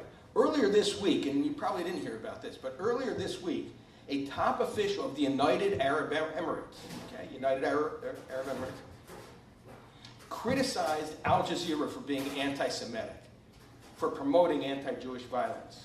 Never saw that before, but we're seeing it now. It's a new world, and we got to seize on it. Our enemies are wrong. They're wrong. The fight to neutralize radical Islam is not a war against religion, but a war against evil. The love fest between Modi and Netanyahu should have made the Pakistanis, I've got to think of a nice way to say this, they should quake in terror. They should have been scared. Because when you consider, it wasn't too long ago that we were hearing rumors about Israeli-Pakistani relationships, which, by the way, that never happened in part because the Pakistanis did not see enough graft in it. You know, Mr. 10% was involved, right? Yeah. Pakistanis didn't get enough graft, and quite frankly, I know many of the Israelis who were involved in it were just kind of hedging their bets in case Narendra Modi didn't get elected, but of course he did. So where does that leave us today? Let's start with some realizations. One, united, together, we cannot lose. Divided, we can't win. So we need to stay united. What's happening to Hindus in Bangladesh, Baluch and Sindhi in Pakistan, and Israel at the United Nations are all part of the same assault against truth and justice, and we need to work together. Even within these groups, we often see factionalism, jealousies, and personal ambitions. Now, just need to stop that. Just cut it out. What's more important is our general goal, is saving the lives and saving these nations, not the personal ambitions that some people have. Two, our enemies have peddled a false narrative that the appeasers have taken up, but also that's changing. We know now that we prove our worth by being worthy ourselves, not by bending over backward to understand people who do evil or provide them with ideological cover or let them call you a bigot for calling them out for evil. Three, there is no occupation in the Middle East, but there's a very, very real and brutal one in South Asia. And it's been going on for decades. It started before Israel was even a nation. And we need to help change that narrative. And four, we must push forward even harder now. If we don't, our enemies are going to overwhelm us. Five, one of my favorite sayings, never confuse effort with achievement. I'm thrilled at what I've done. Great job, Richard? No, not great job. When Hindus aren't persecuted in Bangladesh, it'll be a great job. Never confuse effort with achievement. Never confuse word with action. And never forget that the enemies of the Baluch, the Sindhi, Kashmiris, and Bangladeshi Hindus are also the enemies of the United States of America. And they just can't wait to carry out their evil deeds here. So, thank you. So, the key to our success is getting support from the United States, and I really believe that. That's going to be the game changer for us. And there are a bunch of things that we want to make part of our program. Congressional hearings, congressional resolutions, ending aid to Pakistan, U.S. support for minorities in both Pakistan and Iran, which is Eastern Balochistan. Do you know, by the way, that only 40% of the Iranians are Persian? Many of the rest are minorities, like the Baluch, who are persecuted and angry and restive. Well, you know, if we could keep Iran occupied with trying to contain their restive minorities, they'd have a much more difficult time exporting terror worldwide. They'd have a much more difficult time putting their resources into a nuclear program. Something to think about. So the key is getting Washington to respond. First of all, and now here's the bad news. We might all agree and think it's pretty simple. Of course, Hindus are persecuted in Bangladesh. Of course the Baluch and Sindhis and Kashmiris have been displaced or treated terribly. We know that, but the sad fact is that few Americans even know who these groups are, let alone what's happening to them. Now I think the people here today, all of us, we have to form a speakers bureau and be ready to go and speak to groups about our causes. We all end up getting out of our comfortable homes and traveling to do this sort of stuff.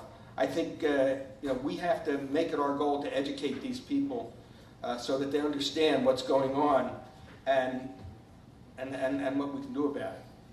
Because you see, look, there are so many worthy causes people hear about. We have to give people a reason for them to give us their attention as opposed to others, which is pretty easy, by the way, right? Pakistan's been picking our pockets for years, taking our money for years and misspending it.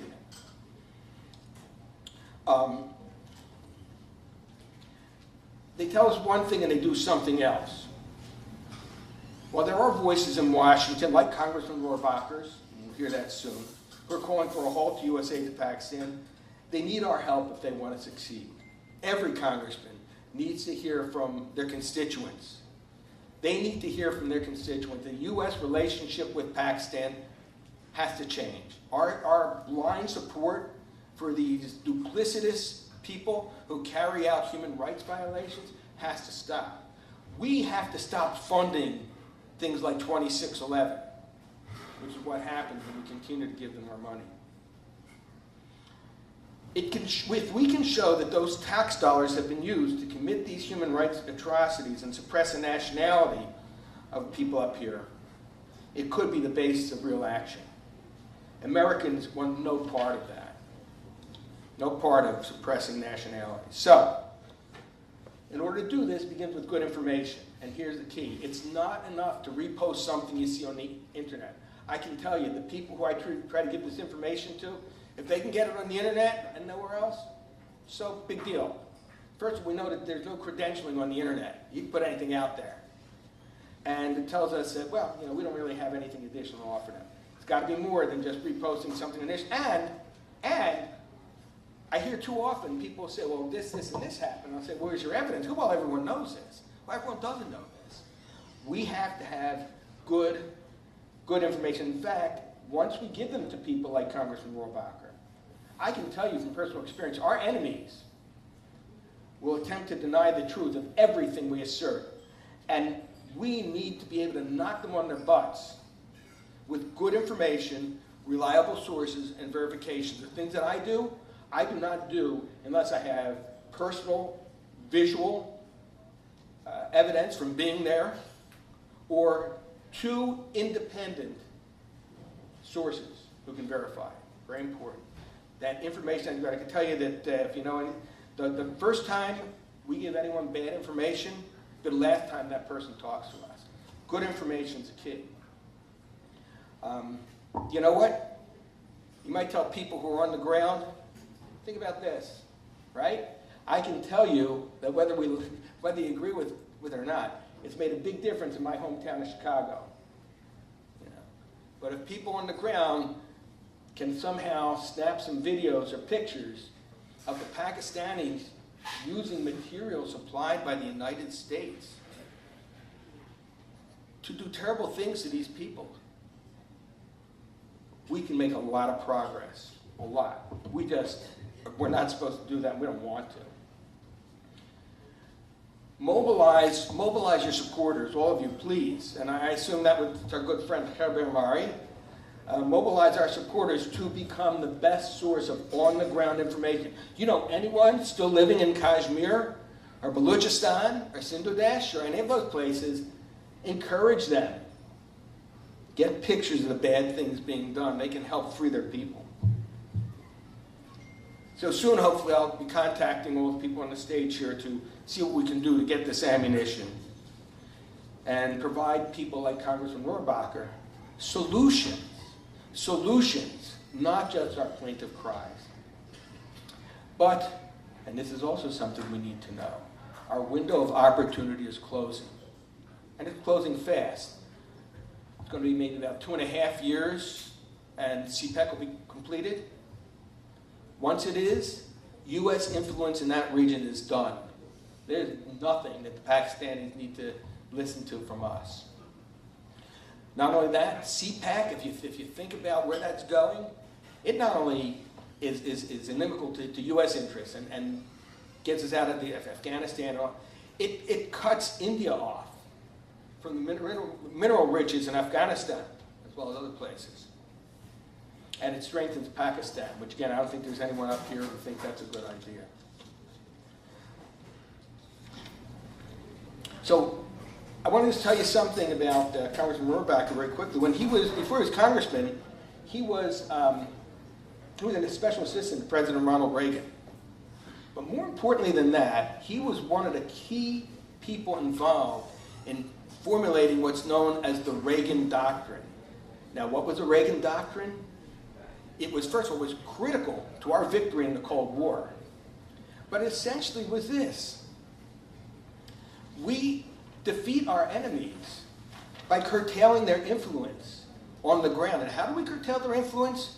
By supporting, either openly or covertly, by supporting peoples who are fighting for their rights in those areas. And I think what we have here today, with our people up on the dais, with Dr. Nehru, we in fact have the basis for reformatting the Reagan Doctrine into something that can help us defeat our great existential enemy today, which is radical Islam. And will also curtail China's expansion in the region. So, I know that Mr. Baloch has also referred to Pakistan. We've been talking pretty much about eastern Balochistan. But remember, half of Balochistan is also under Iranian occupation. And no one likes to talk about that because Iran is a different sort of animal than Pakistan. I have offered Congressman Rohrabacher, and I'll renew this again. I can get probably about a dozen or so of the heads of these minority groups in Iran to meet with him. And let's keep Iran busy holding their own state together so they don't play mischief with everyone else. Let's keep Pakistan busy holding their state together so it doesn't export terrorism and it doesn't continue to attack India. There are enemies. Let's keep them busy fighting one another instead of fighting us. Thank you very much.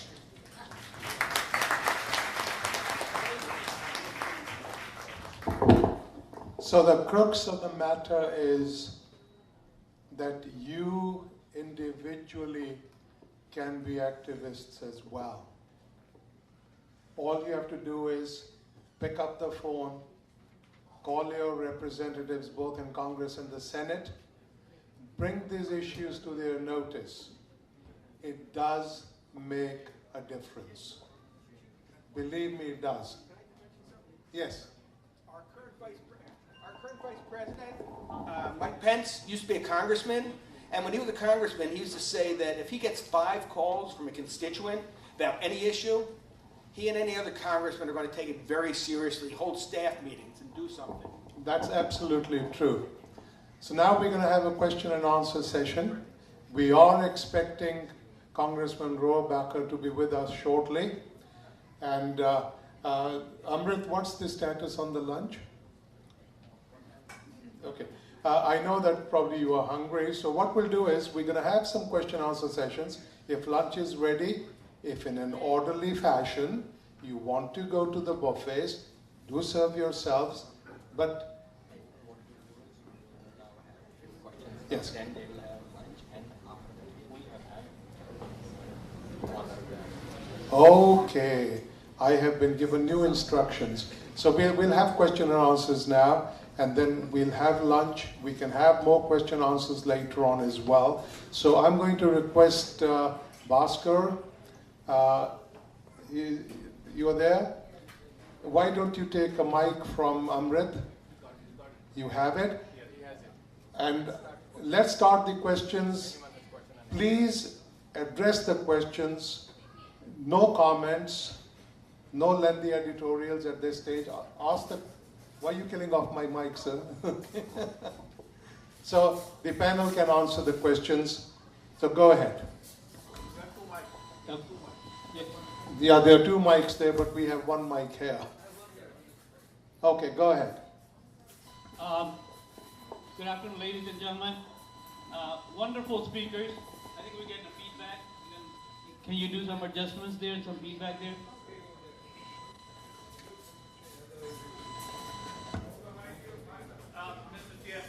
Dr. Sial, can you turn off your mic, please? Is it possible to turn off your mic?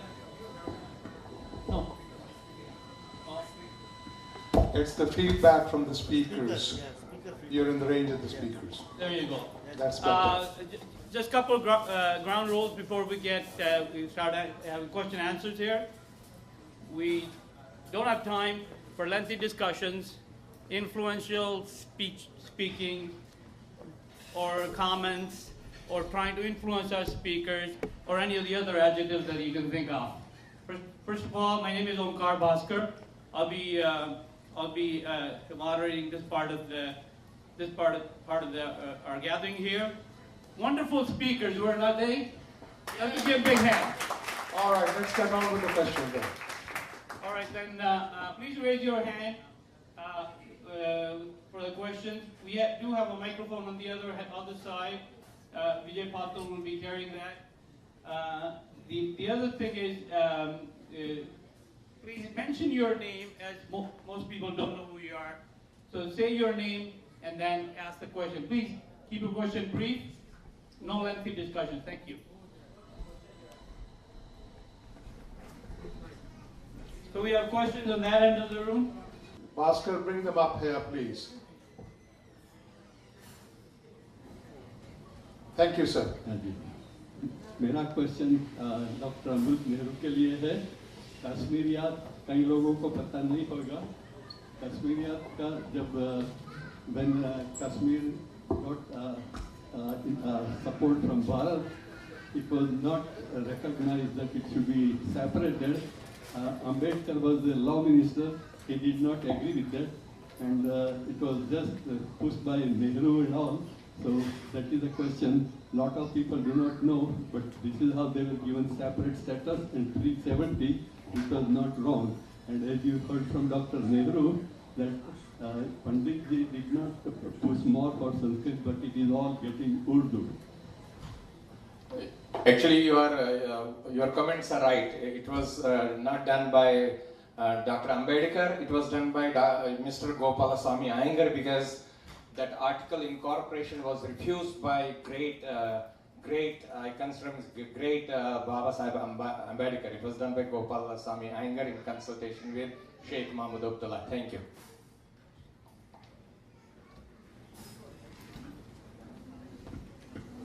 So we have a question on that end of the room. If we believe that one day Sindh will become free, Balochistan will be free, is it not time that we start making shadow cabinets? Is it not time we create certain leaders who can take over the free Sindh or free Balochistan in due course?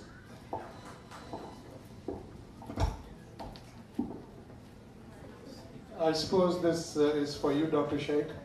Thank you. I guess the question is,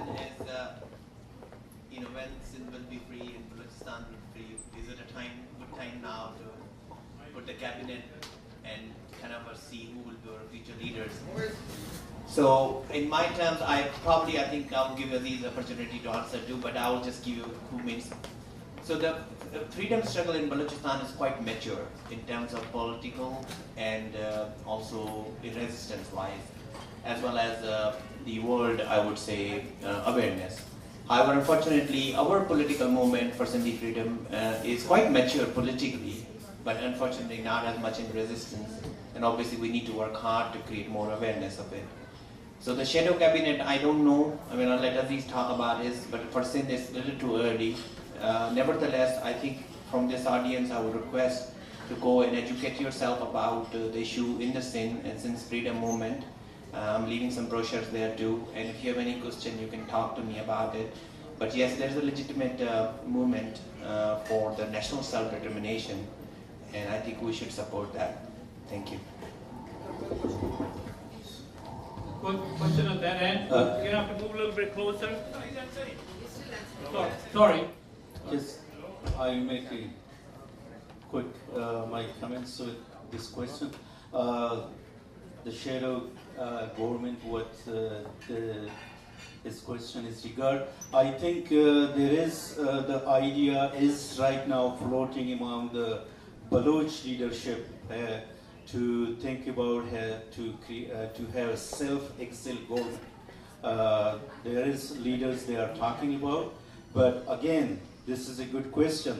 Which state can help us to establish a self-government, self-exiled government? India could be a one state which could manage this, maybe somewhere else, but it is still right now this idea is among the Baloch leadership to think, they are thinking about.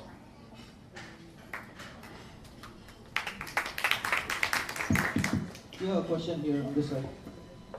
Ramesh Mahajan says that in addition to having a meeting here, this message should be sent all across the country, and he would be very happy and willing to help in this endeavor. I will cover Media West, and I think a lot of people know other media. Everybody, I don't want to meet there in 200 people. Do you have a question, Ramesh? No, that's why. Okay, that was a comment, not a question. Can we have questions, please? This young lady here has a question, and then this gentleman. Hello, I'm Nikki Kapadia, and I have a question for Dr. Richard Benkin. I believe you've written a book on ethnic cleansing of Hindus, and I was wondering what kind of an effect have you had on that book that you've written? Well, thanks for asking. Yes, I have, and actually, for anyone who wants to know, they're for sale in the back. Okay, and if you want to get it, I might make a special price just for the people here today. However, let me answer that question. It's a very interesting effect that it's had. On the one hand, the effect of any book is limited. It didn't end the ethnic cleansing. However, for a lot of people, it made the issue official. A lot of people look at it and they will refer to that book, or refer to the incidents in the book. So that book has been very important in that regard. It also was pretty important in opening up relationships with a lot of different people who did some additional work to help bring this issue at least to the public's attention. Thank you. But again, for sale in the back, I'll make a special price for today. Okay, all right, here you go. It's $18.99 on Amazon. Usually I charge $15 in person here. Today, $12. Wonderful. Buy 2 and donate 1 to the library. And he'll sign them too. And that's not a threat. Next question here from this gentleman. Jaydev Rao. My understanding is Article 370 could be nullified by an executive order of the President of India. If that is correct, if Mr. Modi recommends to the President to sign an executive order that Mr. Modi's cabinet writes up, and if the new president, there's an election going on, there will be a new president of India very shortly. If he signs that Article 370 will be gone. Is this correct? And if so, can we bring this issue into the election, saying that we want a president who will sign that order? Man, that's a fully loaded question. Actually, little lengthy answer, Dr. Jaidev Prime Minister Nehru wanted this article to be incorporated in the Indian Constitution as a concession to his friend Sheikh Mahmud Abdullah. So Sardar Patel, the Deputy Prime Minister of India that time, and the Home Minister, he was very hesitant. And as I answered Mr. Thakkar, that Bhim Singh Ambedkar Sahab refused to be part of it. He said, how can I betray the country, the union, when I have barely integrated 545 princely states? So Nehru's cabinet played a mischief and asked Gopalaswamy Iyengar to draft that article. But the good thing is, the bureaucrats and the nationalists, or the people who thought that we have achieved freedom at a great cost, they did. Yes, I suppose they did trick Prime Minister Nehru by incorporating the word that this article is temporary. So yes, the answer is, yes, it can be done in a minute. Why not? Why not? All it needs is, do you have will to do it? It does not matter who the president is, who the prime minister is, who the politicians are. Now, this Article 370 has been actually raped by both ruling parties, opposition parties, federal, national parties, and state parties in J&K state. They have used it, they have misused it whenever it suited them to get votes. My counter question to you is, it was in National Manifesto of Lok Sabha and state assembly elections. Now, thank God people have allowed you to talk, even mention Article 370. It should have been done long time back. There Aya Dursa, if it can be done even now, praise the Lord. In fact, what people don't talk about this issue is that Pakistan has populated the POK area with a lot of people from Punjab in Pakistan, thus diluting the Kashmiri people in Pakistan-occupied Kashmir. And yet the Indians have not done this on Kashmir on our side, and in fact we should really learn this lesson from Israel. Isn't that right, Dr. Ben?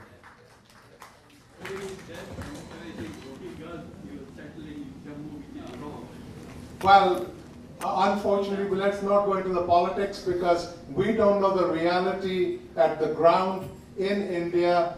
You have to realize that the enemy is not without, the enemy is within India.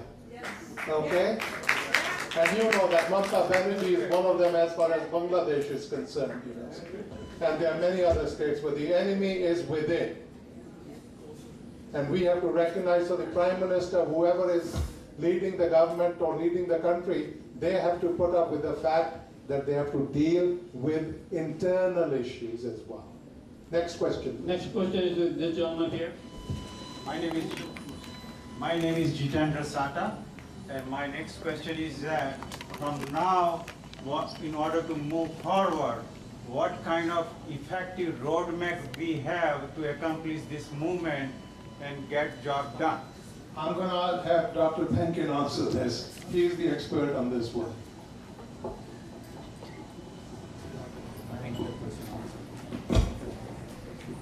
Well, that's a great question. You know, well, what actually we're going to do? The fact is, this is a particularly propitious time for us. We have the fact that anyone who's familiar with foreign policy understands that we have a window of opportunity that's closing with CPEC. And the Trump administration has made it very clear that they would be supportive of anything that gets rid of bad deals, anything where U.S. interests could be maximized and preserved without sending in U.S. troops. And this is a perfect example. So what do we do? First of all, I'll go back to something I said in my talk. None of this happened without good information. I'm telling you, I get a lot of stuff from people. It's something we posted from the internet. It's something that everybody knows. Or when I ask them about it, they can't give me their backup. That's the key. Good information. If we get good information to good people like Congressman Rohrabacher and there are others, they're going to use that to protect U.S. interests, which, not coincidentally, protect U.S. interests by working with the Baloch, by working with the Sindh, by Justice for Kashmir. But again, it depends on good. So what do we have to do? And we can work on this. I don't think it's something we just throw out to the group. We have to develop a system whereby we can provide good information. I know with some of the things in Bangladesh, I've already provided that, and that's helped, because I can tell you again, whatever we tell them, our enemies will tell them that it's nonsense, and we have to be able to back it up. So that's the first thing. Anyone here who thinks they can get good information, on the ground information, not the stuff anyone surfing the net could get, come see me. And that's the first thing you can do. Any more questions? Yes, next question is from Swamiji here. If you hold, I'm been told you need to hold the mic like this and not like that.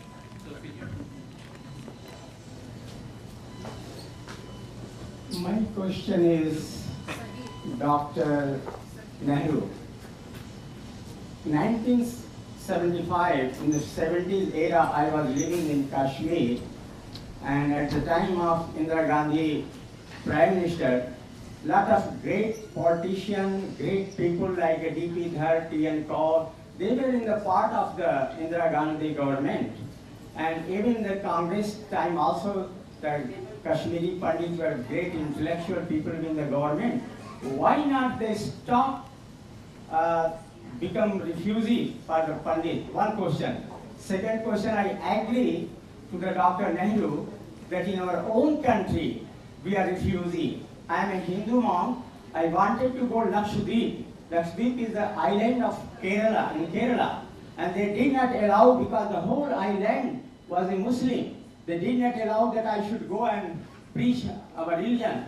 Then Arunachal Pradesh, Nagaland, these are the in India, but they did not allow me to go in these three states, Lakshadweep, Arunachal Pradesh, and Nagaland. Thank you so much. Actually, one thing, Swamiji, you have forgotten that whoever Kashmiri Hindus were that time with Nehru or subsequently with Indira Gandhi and others, don't forget that they came from a set of ideology of that party. That's answer your question. Now the second set is why we became refugees. We became refugees very simply. I have explained the reason.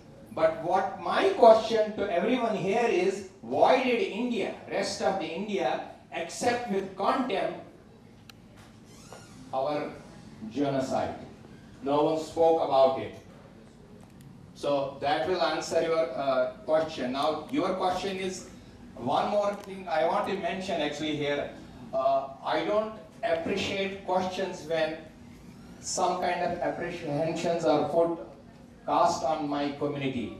Why D.P. Dhar did not do it? Because D.P. Dhar was a chamcha of that time Prime Minister. yes, yes. Very simple. We have this mix of politics and parties and all that. So sorry, I don't have an answer, and also I'm not holding brief for any particular party, so I can't answer why did they do it that time. Thank you. And about Lakshadweep and Arunachal Pradesh, they don't allow to go out. Well, we have no role. Kashmiri Pandits have nothing to do with if you are not allowed to go to Lakshadweep. What has that to do with my community if you are not allowed to go to Arunachal Pradesh? Arunachal Pradesh was very simple because it was possibly done by the then government for security reasons. I'm just guessing. I think majority is the Christian. Where the majority of the Muslims are the Christian, they don't allow us. This is a part of the Indian government. Exactly. Now you should raise and revolt, all of us, that why these things have been kept, why these laws have been made like that. Yes. Thank you. I think we've beaten that horse to death. So next question here. One last question here. Last question, please. My last question, but my other speaker is missing. Sagir, you better go on stage. This question is for everybody, for all the speakers. I have two questions. My difficulty, I agree with you that we have to educate people. When my problem comes, Indian people, I love your audience, but I have to tell the truth. My Indian people love to go for bhangra and dance and lungi dance, anything, they will go for that. But whenever I do this kind of a program, I don't know, they don't have an interest, but they don't have a concern.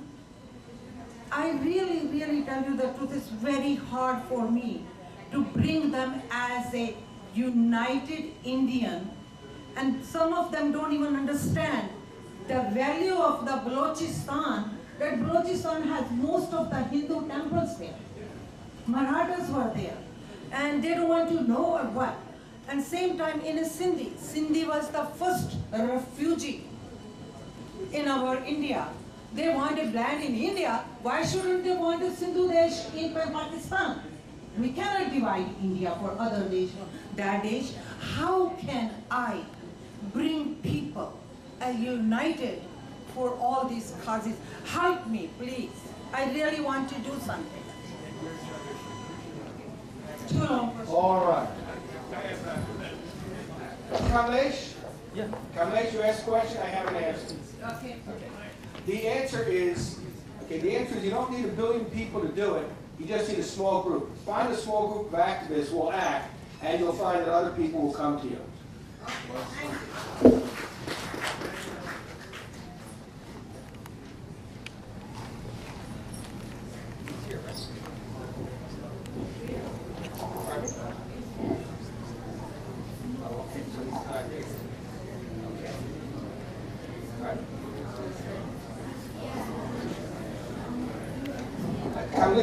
Kamlesh, do you understand what I said? Forget about the people in Walmart. Just find a few who will. And we can do what we need to do with that small group. Other people don't want to work, well, can't. How? She said how. How can we do it? Well, as I said, let's first talk about developing good information. That's number one. Number two is holding your elected officials feet to the fire about it. Richard, you're lucky you got the mic at the end and we're waiting for the answer. Go ahead and keep going, buddy. You want me to read the introduction to Congress? That's something, the direction is going to have to come from Dr. Sial.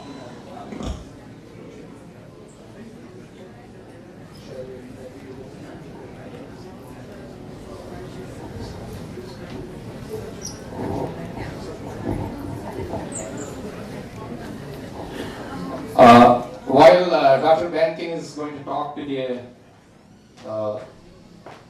Congressman's secretary, I have a question actually for Mr. Aziz Bloch Saab.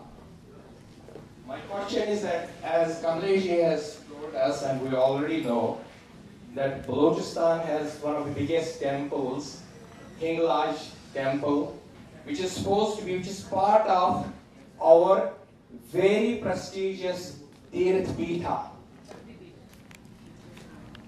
So, Aziz Saab, I want you to get up and give us a promise when Balochistan becomes free, that we will be asked to go on free pilgrim to your Ranika, it's called Nanika temple as well. So, we are very thankful to you, to people of Balochistan who have really taken good care of that temple. You know, otherwise in Muslim majority areas, what happens to temple? Thank you.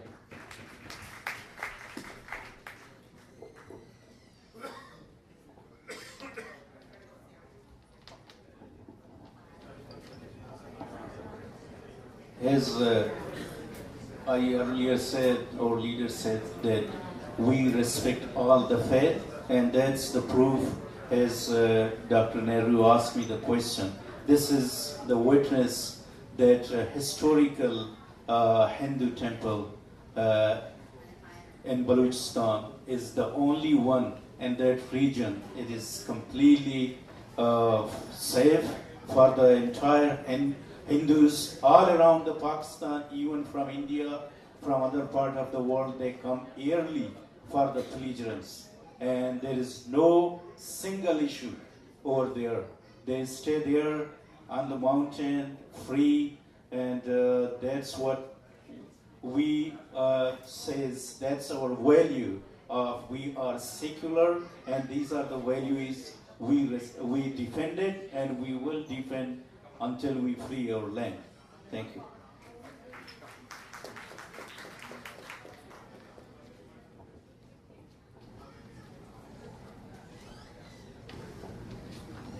You know, no matter what each of us does, in the end, we're all individuals, we all families, and I've just been told that Congressman Rohrbacher's in Newport Beach right now. There's been a family emergency, and of course, as we would expect for anyone here, needs to attend to that. So he won't be able to make it today. I even showed some people on the thing. I did get confirmation he was supposed to be, but unfortunately, you know, that sort of thing happens. However, we do have his scheduler, Kathleen Staunton, who's been with him for like 3 decades, and she'll be able to address a few words to us on the Congress' behalf. Before she does, I want to lead up to it with a brief introduction that I've written for the Congressman. Dana Rohrbacher has represented the people of his district in Congress since 1989. Before that, he was Special Assistant to President Ronald Reagan and took a leading role, and you heard me talk about this earlier, and took a leading role in formulating the Reagan Doctrine, which was key to our winning the Cold War. And again, as I noted earlier, it could be crucial again as adapted to help us defeat our current existential enemy, radical Islam. So that's the person we're talking about. We're talking about one of the architects of one of the most important policies in the United States in this century, or last century, excuse me. Congressman Rohrbacher is a senior member of the House Committee on Foreign Affairs, chairs its subcommittee on Europe, Eurasia, and Emerging Threats, and is a member of its subcommittee on Asia, Pacific, and global environment. He knows more about the Baloch than anyone else on Capitol Hill, and I can vouch for that, and he's been their friend and supporter for many years. Congressman Rohrbacher believes that national security must again play a prominent role in U.S. foreign policy, something you'd expect from an associate of Ronald Reagan's. And if I were to continue with his committees and his accomplishments, you'd be listening to me all day, and I know you don't want to do that. So let me complete this introduction with the Congressman's own words from 2011. 6 years ago, when most people had no idea. Congressman's own words. Thank you. The time has come for us to stop subsidizing those who actively oppose us. Pakistan has shown itself not to be America's ally. So on behalf of Congressman Dana Rohrbacher, Kathleen Staunton.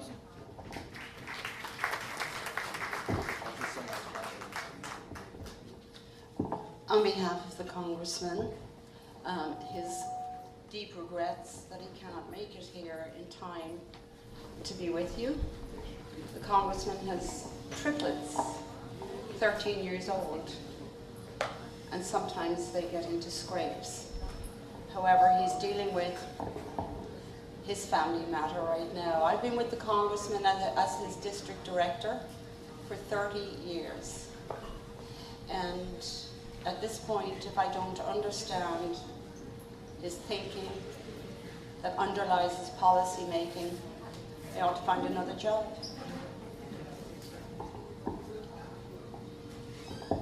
Many of you may be aware that the Congressman's enduring policy making is based on his fundamental belief that people who are selected for torture, for deprivation of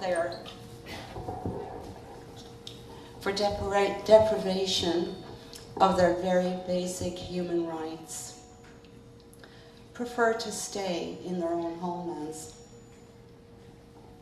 Generally speaking, they're not seeking to travel to the other side of the globe to resettle in foreign places. The Congressman ardently supports people in their own homelands in their endeavors to overcome the circumstances which are visited upon them by tyrannical governments. Most recently, the Congressman has focused on both the people of Baluchistan and Kurdistan. He does his best with his colleagues in the House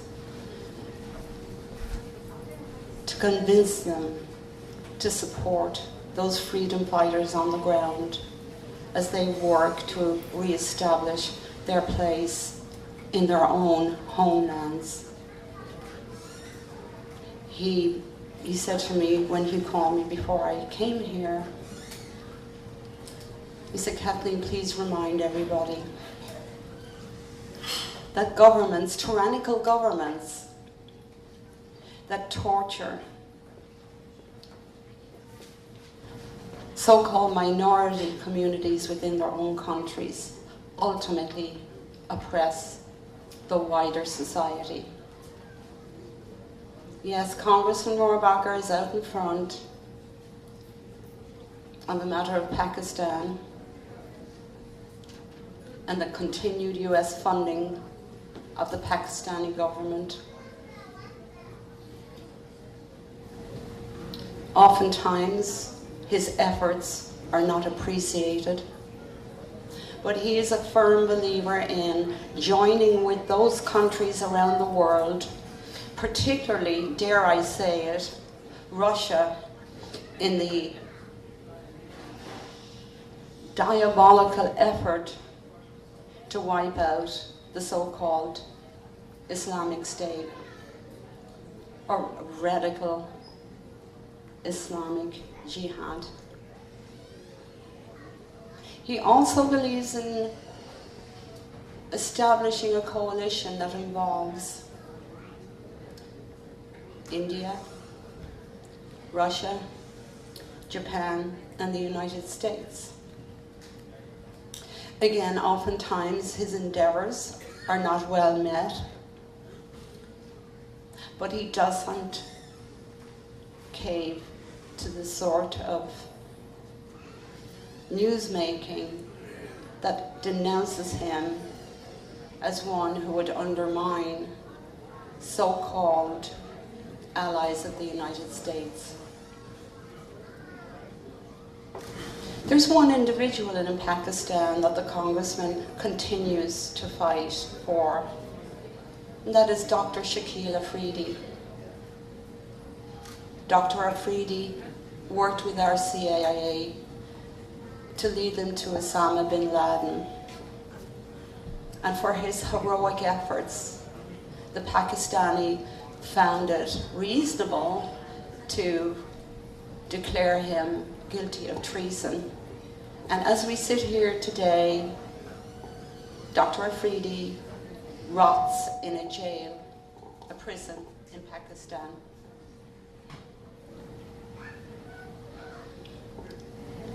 He wants all of you here today, regardless of your congressional district, to remain in contact with your members of Congress,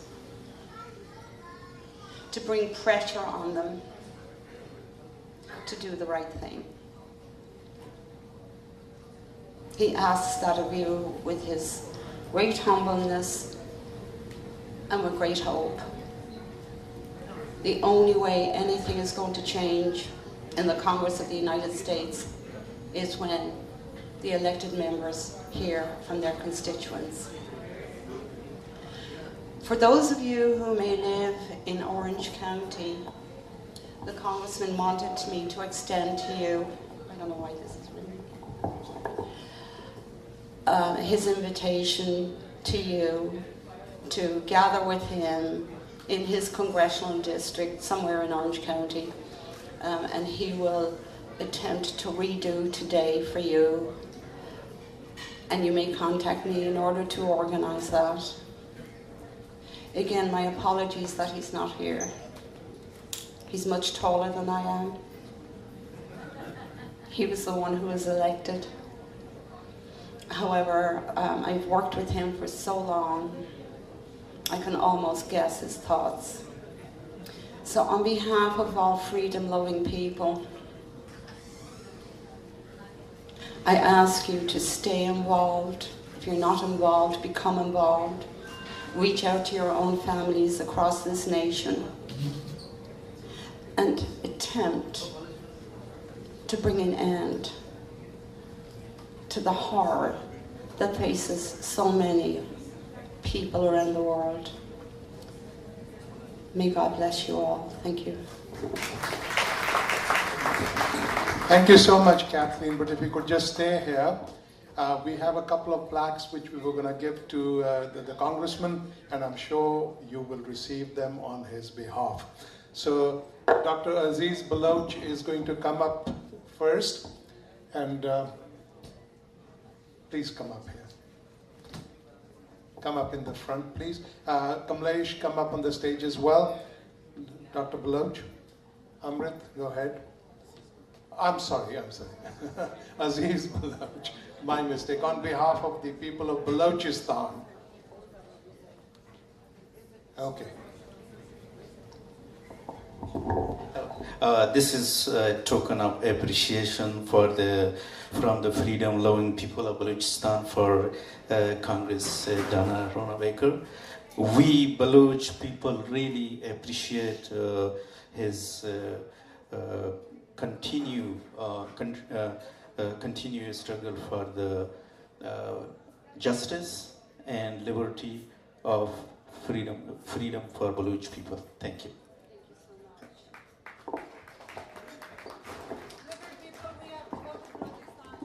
Thank you so much for listening so diligently. I appreciate that. And I'm sure you're going to give a round of applause to that. And now I'm going to request Dr. Benkin to give a plaque for Congressman Rohrbacher on behalf of all of us.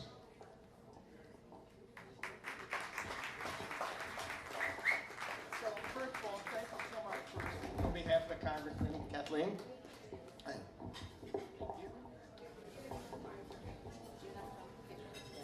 There we go. Okay. So, as I mentioned, Congressman Rohrbacher knows more about the Baloch than anyone else on Capitol Hill, hands down. And so we talk about what he means to each of these peoples, whether it's the Baloch, the Sindhi, the Kashmiri, or the Bangladeshi Hindus. But this plaque from Jagriti recognizes something that really encompasses all. It says, presented to the Honorable Dana Rohrbacher, Jagriti appreciates your commitment in ending terrorism in the world.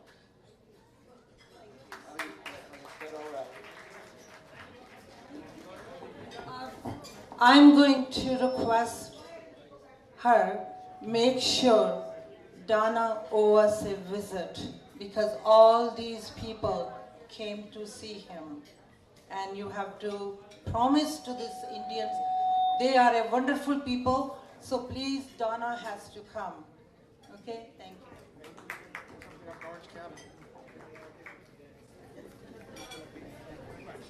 And I'm going to request Kathleen to give out plaques of appreciation to our panel of speakers as well. This is for Dr. Sagar Sheikh. Dr. Sheikh, please come up here, please.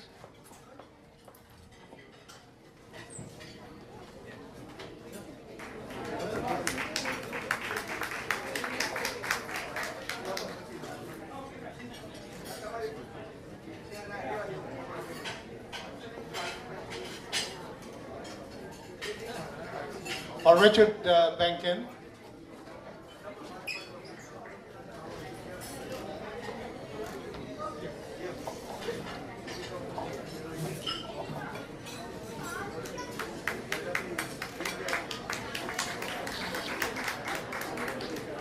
and Mr. Aziz Baloch as well.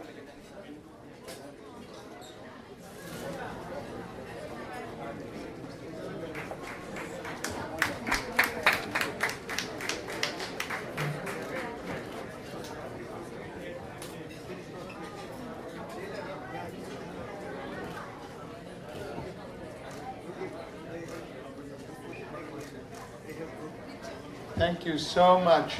We appreciate that. Thank you so much. And Mr. Ray Cordova, could I request you to come up on the stage, please? I understand Mr. Cordova has got something for us as well. Ladies and gentlemen, please give a round of applause to Kathleen, representing Congressman Horobaka.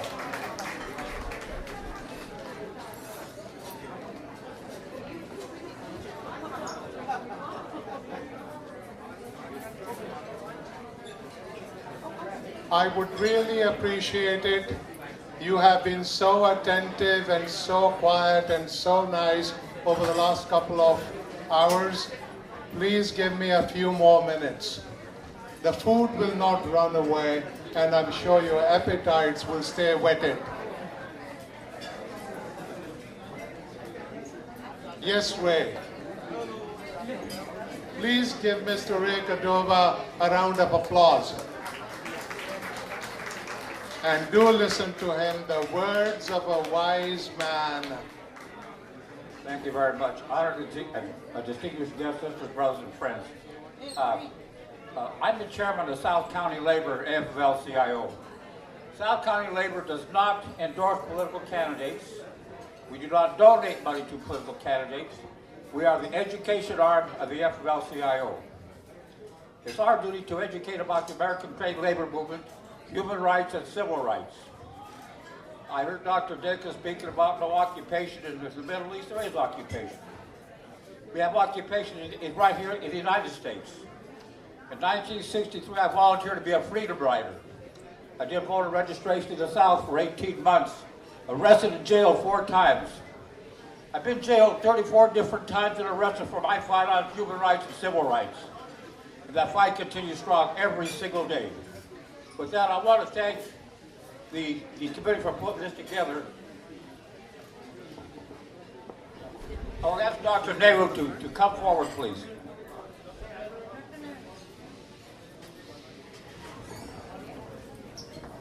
Doctor, the work you do with the Kashmir Foundation, Hindu Foundation, on behalf of the freedom-loving people of Kashmir, that does not go unrecognized. For that, we honor and we salute you. So thank you very much. Thank you very much.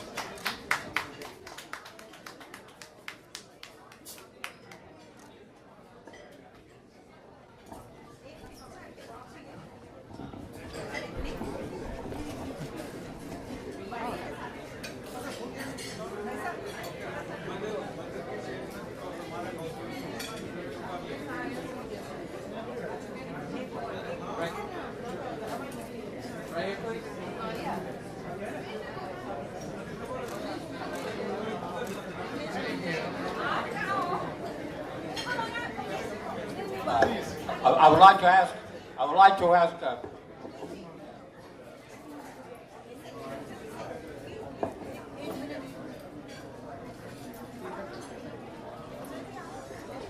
okay, thank you very much. I would like to ask Kamlesh from Jagriti. We also have studied her work. I told her it was about 1989 when I first met you, and you were doing work on behalf of the battered women. And every time that you have a program, anytime you have some substance to put for the battered women, you always call me. I've never refused you. I will always be there for you, Kamlesh.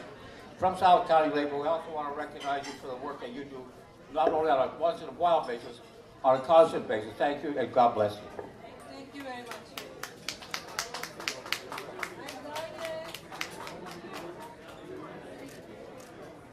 Thank you so much, Mr. Cordova. And ladies and gentlemen,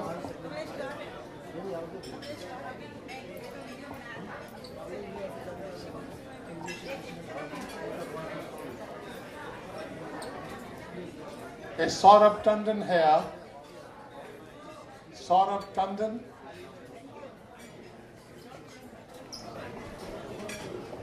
Mr. Tandon is going to propose a vote of thanks. Ladies and gentlemen, thank you for your indulgence. You have been an excellent and involved audience. You have encouraged us for this fight to move forward. And it's not just my fight or the panel's fight, but your fight as well. So we implore you to be partners with us in this endeavor. Mr. Tandon, Saurabh,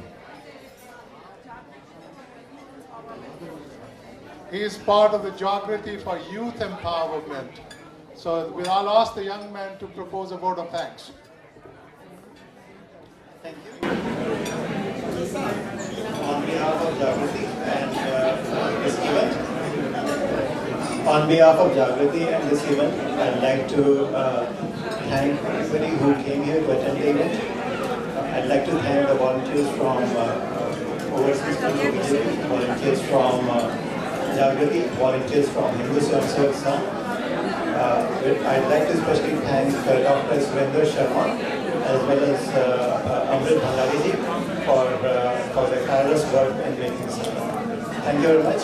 Please give a round of applause. Thank you. The meeting stands adjourned. Thank you very much.